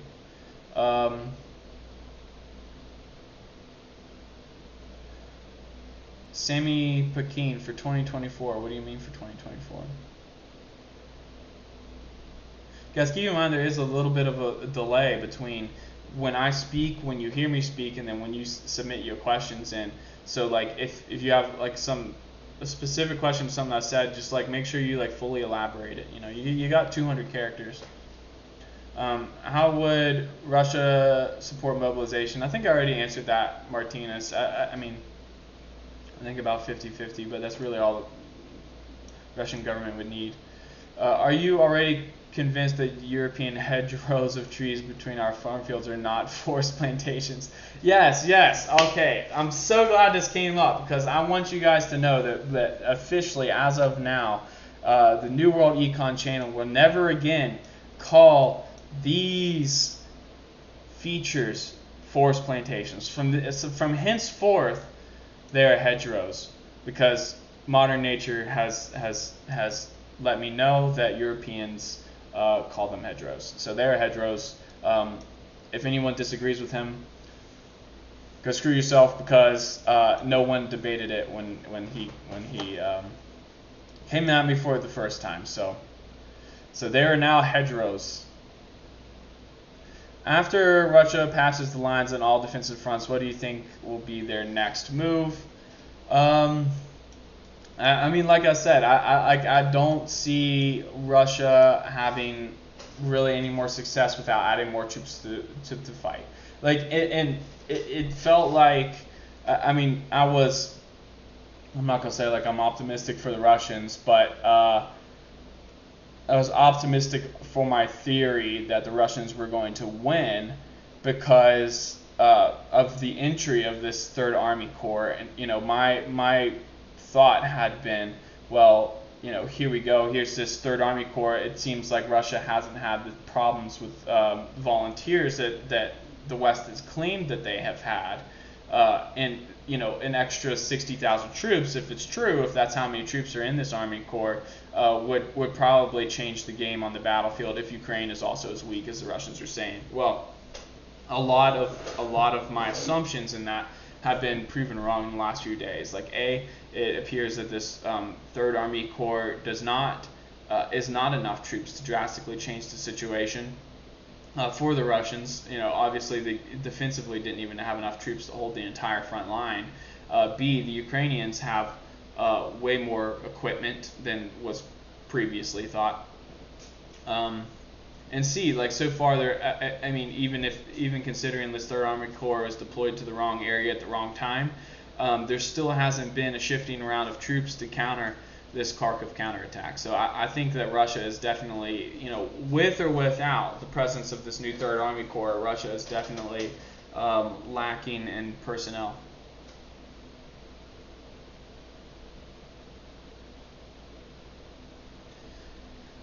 Okay, after Russia patches the lines on all defensive front. Okay, I already read that. What do you think of the idea? Do you have any idea of the ratio of losses during the Kharkov offensive? I mean, the Russians are claiming that they didn't take a lot of losses and you know, inflicted significant losses on the Ukrainians with their air force.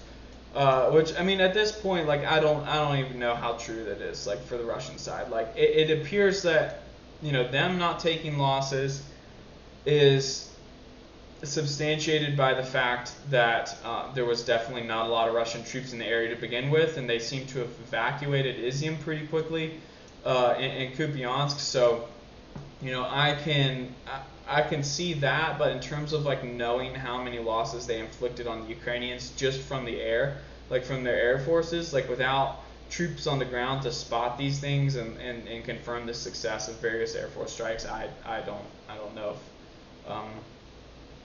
that could be tallied up really at all. There is no point in having more than 10 people per 100 meters. Yeah, I mean, you know, I agree. I guess I don't know if you're like making a counterclaim to something I said or not, but yeah, I mean, probably not. Like, I mean, what I mean by like Russia needing more reinforcements, I'm not saying that they need more than 10 people per 100 meters. I'm saying that like they need to open up another front and stretch the Ukrainian forces out a lot more. And obviously, you know, this this entire line right here is like the best option for that front. But it's possible that just expanding one of the current fronts and stretching it out, like, you know, making a drive to the north here would like say doing this maneuver would stretch the front, you know, like that would make the front much longer, like just going toward Dnipro. So like I mean, there's like a number of different ways that like you can stretch the front, but like you know, they need more troops in the country to thin out Ukrainian forces even more than they already are. Like they need to thin the number of Ukrainian troops per 100 meters. Sammy packing New World Econ should run for president. No thanks. Doesn't seem like a very fun job. Martinez, I meant in a military sense. Alright, what did you say before? Shit. How would Russia support mobilization in a military sense?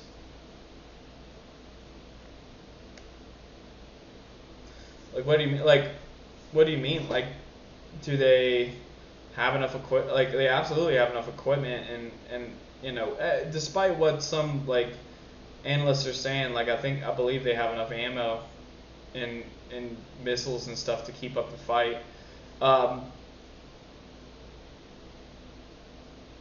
Like, I don't, like if you mean like budget wise, I think the Russian, like the thing is like Russia has like one of the best balanced budgets in the world. Like they actually have like pretty big reserves of cash like on hand to fight this war, and even beyond that, like they can borrow from their own banks, which like it, you know, for a long time wouldn't really hurt inflation.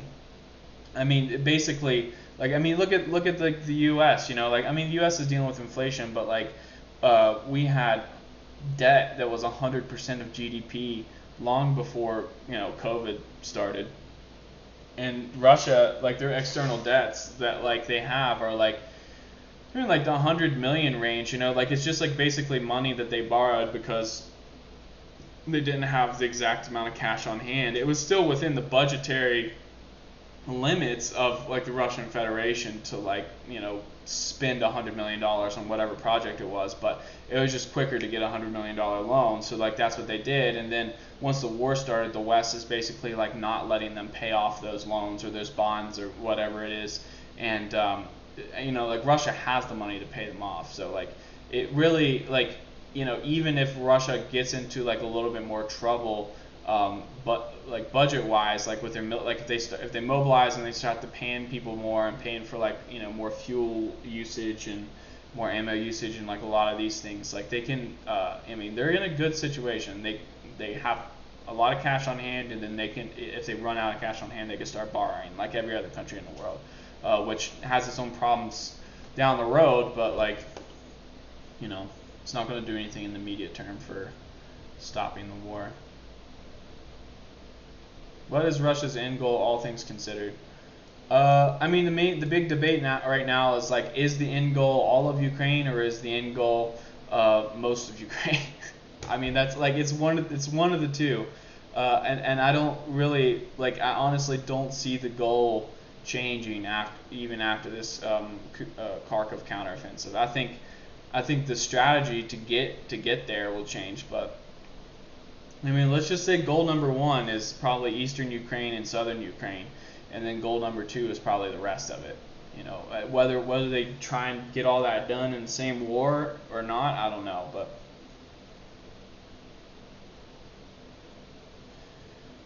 yeah, okay. Martinez, such as trucks, fuel, food, and weapons. Yeah, I mean that's like, I mean Russia has the resources. I really think they do. In terms of trucks, though, like, I mean, Russia really fights by train. Not that like really matters, but like they do obviously like use a lot of trucks, but not like the U.S. military does. They're not as good at truck logistics. How do you feel about arms support from Germany? I think Germany is running out of weapons. They've said it. They keep saying it. Like, but they're like the German politicians keep coming out and saying they're going to keep supporting Ukraine with weapons. But then the German military comes out like right after and it's like, the Bundeswehr doesn't have enough weapons for this, you know, like, so I think that, like, they'll keep up with their token support, but, like, I mean, this is the one country that I don't think the trajectory is going to change after the Syria counteroffensive. Like, Germany is still in for a cold winter. They're still not getting gas from Russia, and I think that Russia stands a decent chance of flipping Germany out of the support for Ukraine column over the winter. Joseph Guy, once Ukraine invades Crimea, Luhansk, or Donetsk, i.e. Russia, can Russia do anything different? I mean, yeah, I think if Ukraine tried to invade Crimea, Russia would probably, declare war. But Luhansk and Donetsk, Luhansk and Donetsk aren't Russian, not yet.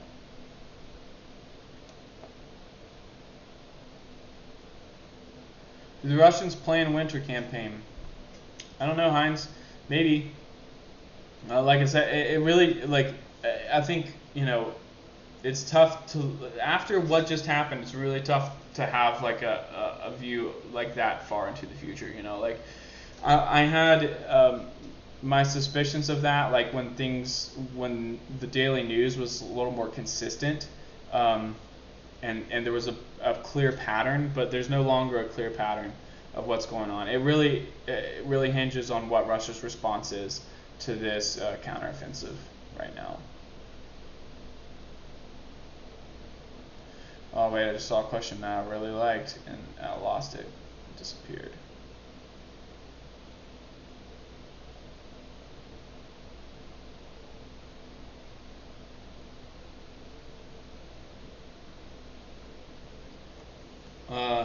Valentin, what do you say about the video that was posted on Telegram showing Greeks open fire on Turkish merchant ships? I saw that, and, like, honestly, I don't know what to like. There's been several, like, stir-ups going on in the Aegean for, like, the last couple weeks, and they're pretty concerning, and, like, for the most part, it seems like it's the Greeks, to me, and, like, anyone that's got, like, better information on this, but, like, I haven't really been paying that much attention to it. But, I mean, it was kind of like all I saw, that Turkey would be the aggressor here, because, like, Turkey wants the Greek islands, right? And they also want Cyprus. So, like they believe that, like, Greece kind of, like, unfairly, like, hopped in at the end of World War I, and, like, barely did anything, and, like, a lot of these islands were turned over to the Greeks afterwards, and then the Greeks, then took the initiative and tried to invade mainland Anatolia and seize the areas around Izmir, which used to be called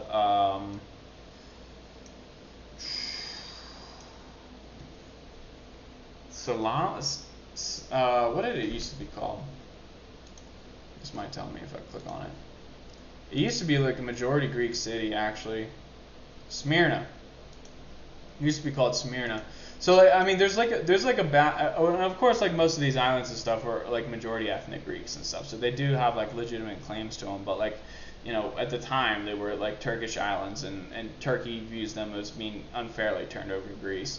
And Greek is basically a failing state. I mean, in terms of, like, they spend a lot of money and no one's really producing anything in Greece, like, of any value outside of the tourist industry, which is, like, which has negligible gains. It, like, basically just stabilizes Greece. Like, it doesn't really do anything beyond that. And it's kind of always been thought that Turkey would eventually start a war with Greece over these islands, but it seems like there's been a couple things that Greece has done to, like, essentially, like, start the war first. Like, I don't know. I don't get it. If someone can explain it to me, like, maybe I need to call around to some of my friends that are, like, in intel and stuff. But I think the first one was some Greek fighter jets got radar locks on some Turkish fighter jets that were escorting a NATO plane through the Aegean Sea. So that's clearly like some countries consider that to be a declaration of war. That might actually be in the UN charter that is illegal, like to get radar locks. Like, so it's saying like essentially getting a missile lock on a foreign plane, is like a very threatening act, obviously.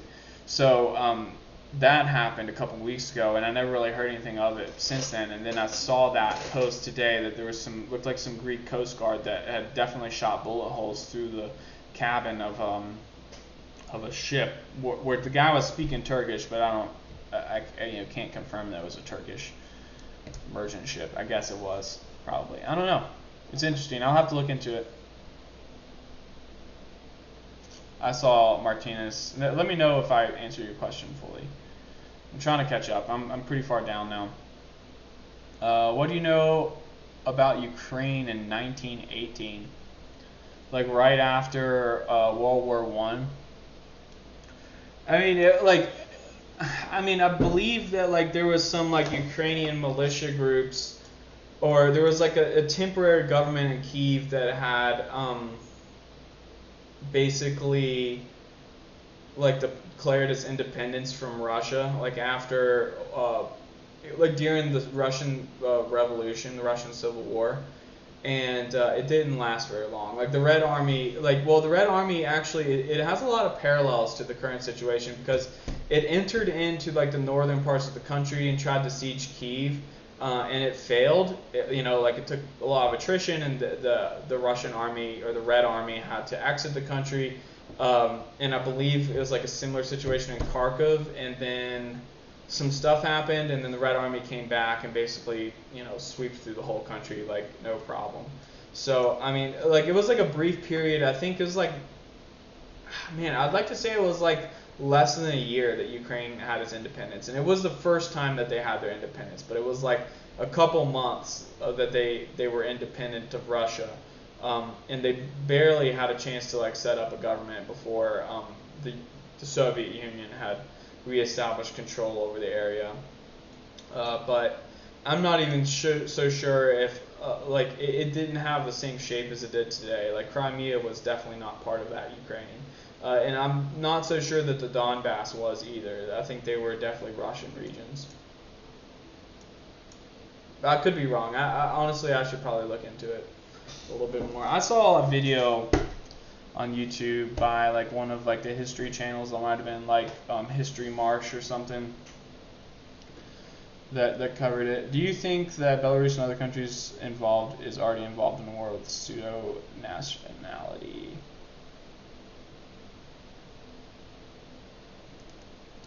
Like they're like part of like Russia? Like I don't get what your question is. They're definitely involved, like, because they're allowing missiles to be launched from their territories, right? Do you think Russia can logistically support a mobilized army in Ukraine? Yeah.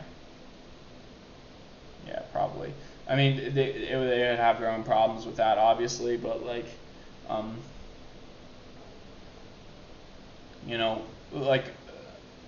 would that army would they have enough logistics to get the job done? Probably.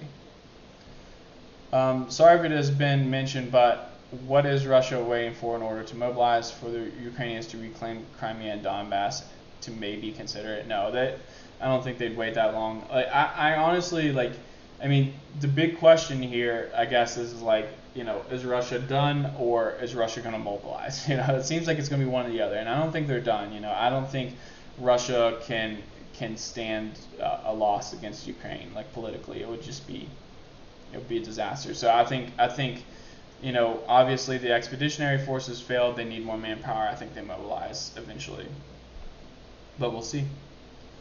Why do you hate Kadyrov?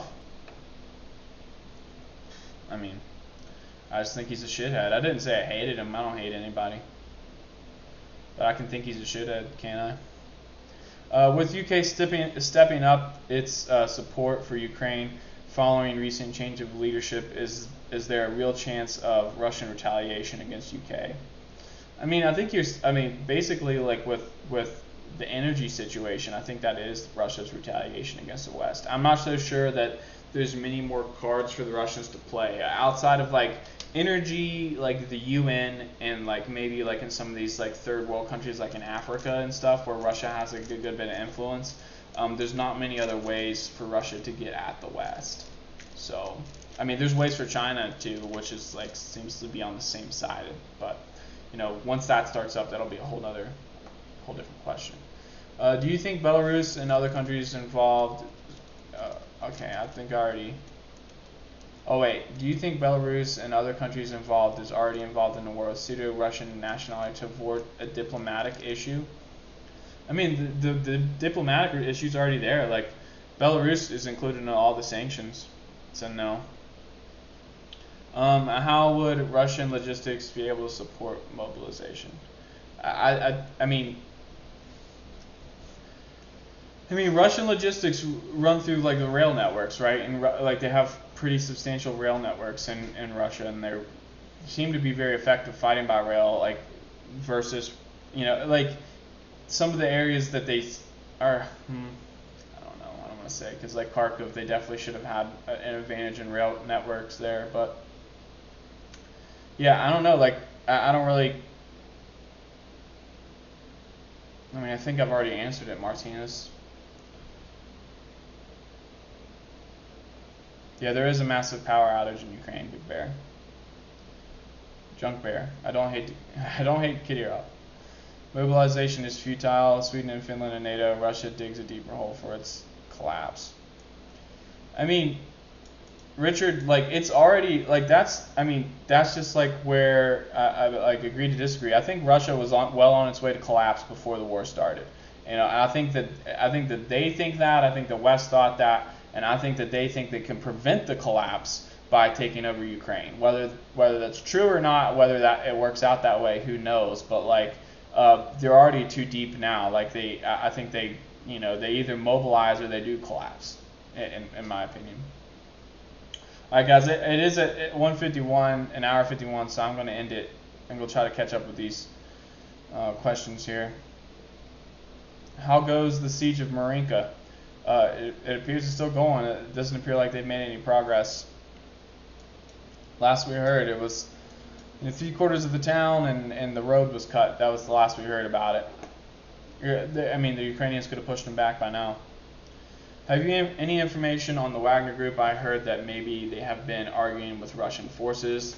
I mean, that's possible, because like they are a lot more intelligent in like the art of war. Like obviously some of the best former Russian soldiers, and like they might have a different idea of like how things should be going. So, but I haven't heard that. No. Do you think Russia can logistically sustain a mobilized army in Ukraine with all their supply difficulties so far? I mean, it doesn't appear to me like there is supply difficulties though. Like there was supply difficulties in the earlier parts of war when they had driven 300 kilometers through Sumy and Chernihiv regions to get to Kyiv. That's when they were having supply issues. At the current state, Russia's firing 60,000 artillery shells into Ukrainian lines a day. Like, I mean, someone do the math on that, but that's a shit ton of weight of artillery shells, and so like they're moving stuff. Like I don't see like what the issue is not with supply and logistics right now. The issue is with manpower and probably a bit of difficulty in accuracy precision strikes, which to me doesn't speak to the logistics problem. Do you think Russia can Jesus? Same questions over and over again. What is your thoughts on the reason Russia conducted Vostok military exercises when those forces can be deployed to Ukraine to solve the manpower problem? I mean, they're still trying to like keep up a lot of international image, like image of strength, and like there's also, Vostok is an opportunity to, make some friends as well, like in terms of like India and China and some of these other countries that participate in it. Like Russia doesn't want to like whether or not they are desperate, they don't want to seem desperate. So like canceling something like Vostok and pulling their troops out of that would definitely signal that. So I mean, like I said, not 100% of the contract soldiers are deployed in Ukraine. Some of them have to hold the line, just in case of a NATO incursion. Like, I mean, it's not likely, but like they need good experienced units like on those lines in case something, worst case scenario. Every country does. Every country has to have some battle ready units that are not in the fight. Reserves, ultimately. You have to have reserves. And like even we've seen right now with Ukraine, like Ukraine managed to move, like they're being invaded. Like, 20% of the country is occupied, and they've been throwing men into the meat grinder for months now. And they still managed to pull, the 92nd and the 80th and the 25th off the front lines and keep them back behind the lines and let them, hold them back as reserves for this offensive, obviously. So, like, even when countries seem to be in desperate situations during wars, like, they always have reserves. Everyone's got reserves. You don't want to commit your whole force, ever. Not until endgame, right?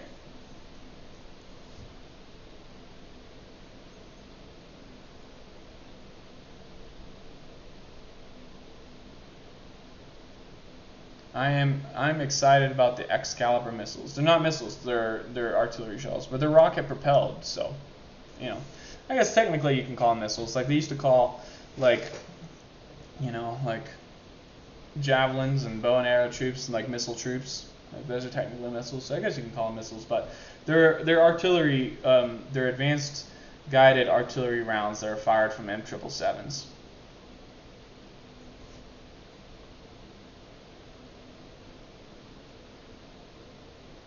Why Russia didn't take out the bridges at the start of the war in western Ukraine?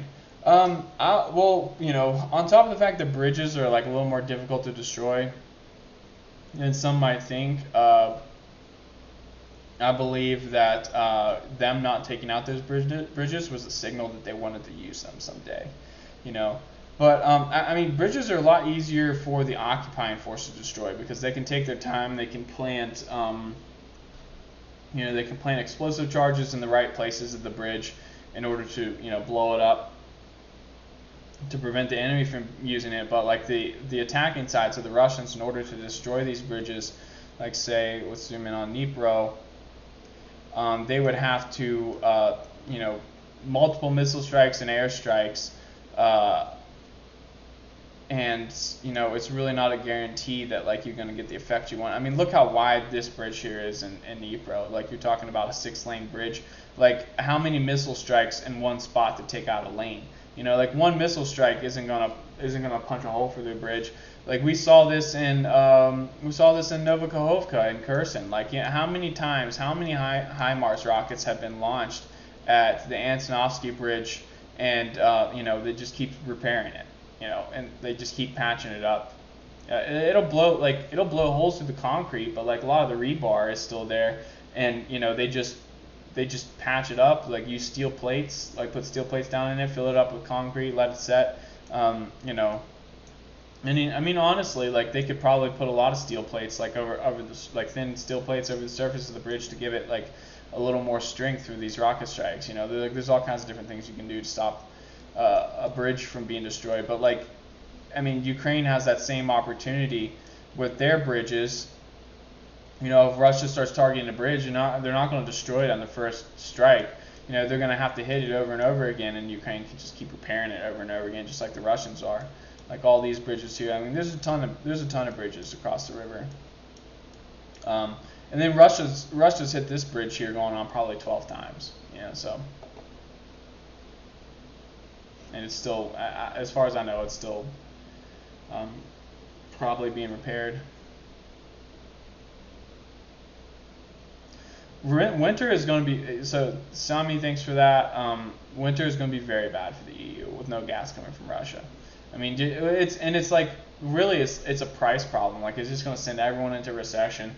Like a lot of these industrial companies and stuff are going to have to halt production because they can't afford it. They're not competitive. Like if you're a car company, like say if you're a Volkswagen, and like I mean think of all the things in a Volkswagen that are actually made out of oil. Like think of all the plastics, like the steering wheel was rubber, the dash is like made out of plastics, all the knobs and keys and stuff are made out of plastics, like the radio, like the fabric in the car, like the console in the center, like people don't realize like how much stuff, like all these things that are made out of plastics and rubber and plastics come from oil and gas products, a lot of them gas products. So like when the price of those gas products go up, like the price of everything inside of a car goes up. And then like if you're selling Volkswagens, which are like, they're not like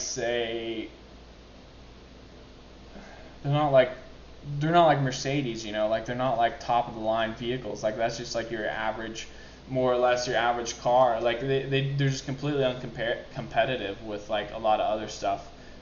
And then there's factories, like they end up, they either have to raise their prices, and then they sell less cars because people are like, well, look at the price of this Volkswagen versus the price of this, Chevy or Ford or Dodge, or like whatever the competitor is, or maybe it's a Fiat, who knows. But like they do that, and then they have to cut production, and then they're cutting jobs. So like any way it turns, like this gas crisis is like bad for the EU.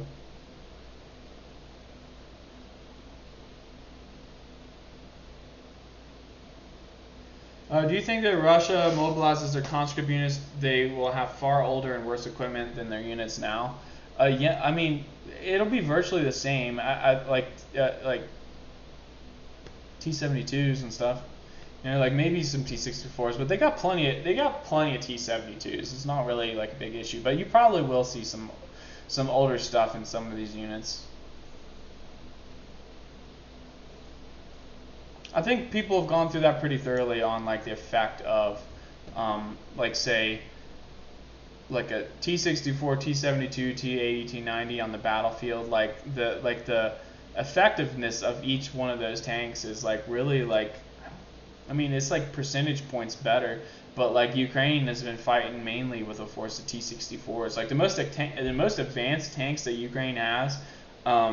Are really these Polish like T-72s and Twardy tanks that have been transferred in. I have some like more advanced imaging systems on them, but like other than that, like they're primarily T-64s. Is what their force is.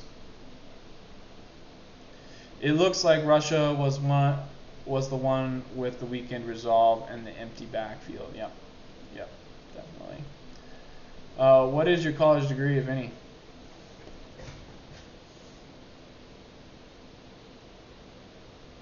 Business and economics. Russia has been threatening to open a front from Belarus, but I think that would just be handing Belarus to Ukraine. No, I mean, Ukraine doesn't, it is important to note here that, like, I mean, Ukraine, as successful as they were, I mean, they were really successful in, say, like the reconnaissance area, like the fact that they were able to determine that this area was virtually empty of Russian troops that they had already transferred, but whether they had moved, some of the larger units of this First Guards Tank Army or whatever out of here. Like Ukraine knew that this front here was lightly defended, and that's why they chose to attack it. Like if any attack that Ukraine were to launch on Belarus is not going through wide open country space. Like it's going through forests and marshy swamplands, and then on top of that, like you have the Belarusian army, which is not very big, but like if they get attacked by if Ukraine's pushing into Belarus, then Belarus mobilizes, and Ukraine might be able to capture some towns and stuff. But I don't see them having the strength of holding back the Russians, holding back the front on like Ukraine is able to do what they're being able to do in Kharkov because there isn't a fight on the border of Belarus and the border of Russia and Sumy and Chernihiv, Bryansk and Kursk and Belgorod. Like a lot of these places, like there's no fight on those borders, so that's why Ukraine has enough forces to transfer here to Kharkov.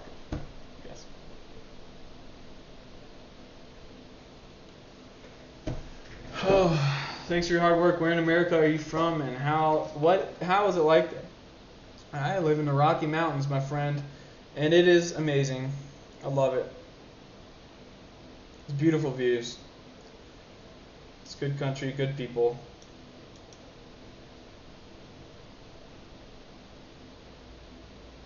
Look at Zelensky's new tweet.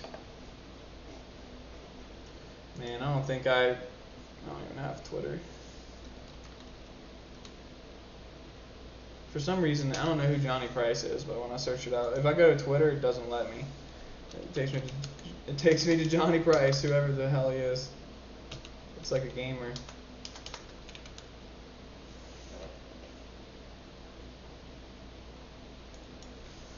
Volodymyr.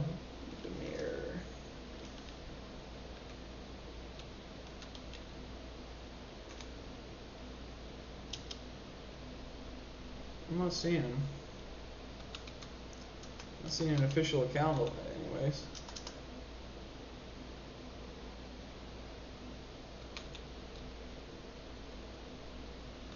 Is that him? Yeah. Sorry guys. Just refreshing, it might give us a quick. It's a total blackout.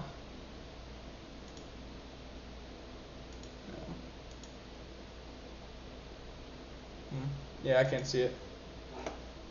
Just tell me what it says.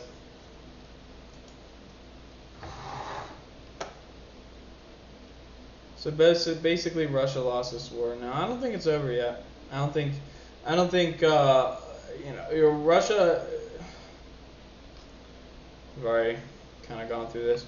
This war is too important to Russia to allow it to be over. Their expeditionary force, obviously cannot win the war on their own. I think that's the conclusion you have to come to. But this is still the territory that Russia occupies. Plus you have the Crimea here. So it's difficult to say that Russia lost the war because they lost this bit of territory here.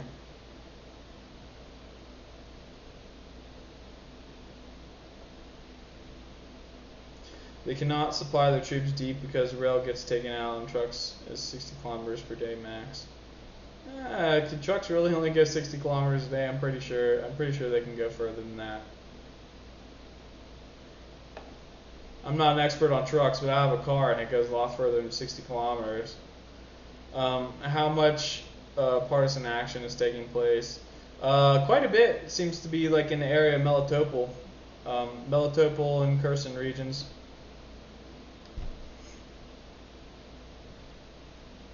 Which is where you would expect it to be, because these areas here, even this part of Kharkov, there's a lot more ethnic Russians and Ukrainians that speak Russian, so a lot more Russian sympathizers in those territories.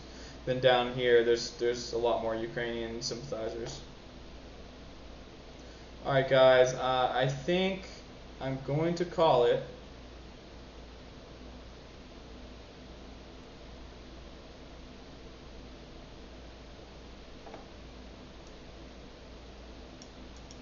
If Russia has resources, then why are they ill-equipped from gear guns? Like I said, I don't see that kind of evidence. I mean, you could argue that both sides are not as equipped as say the average American infantryman. You can argue that all day, and you're probably right. But if you're suggesting that the Russian side is less equipped than the Ukrainian side, it's just not true.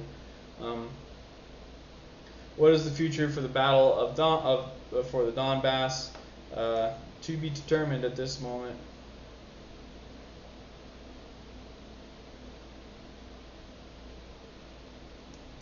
Alright guys, I think I'm going to call it here. We're at 2 hours and 8 minutes. I apologize to any questions I didn't get to. There were a lot of questions today. I'd like to thank for everyone for participating, and thank you to Jay Smith and Weep Union for sticking with us for a bit and getting rid of the spam. I really appreciate that. I haven't had to do that before, but I guess I'm going to have to start, some of you guys have been here for a while and ask good questions and seem like pretty good people, so I'm sure I can probably trust some of you guys with moderation. But I'd like to thank everyone again for joining. I am going to have more updates for you guys this week on the situation in the front, and we'll do another live stream next Sunday. So thanks again, and everyone have a great rest of your day.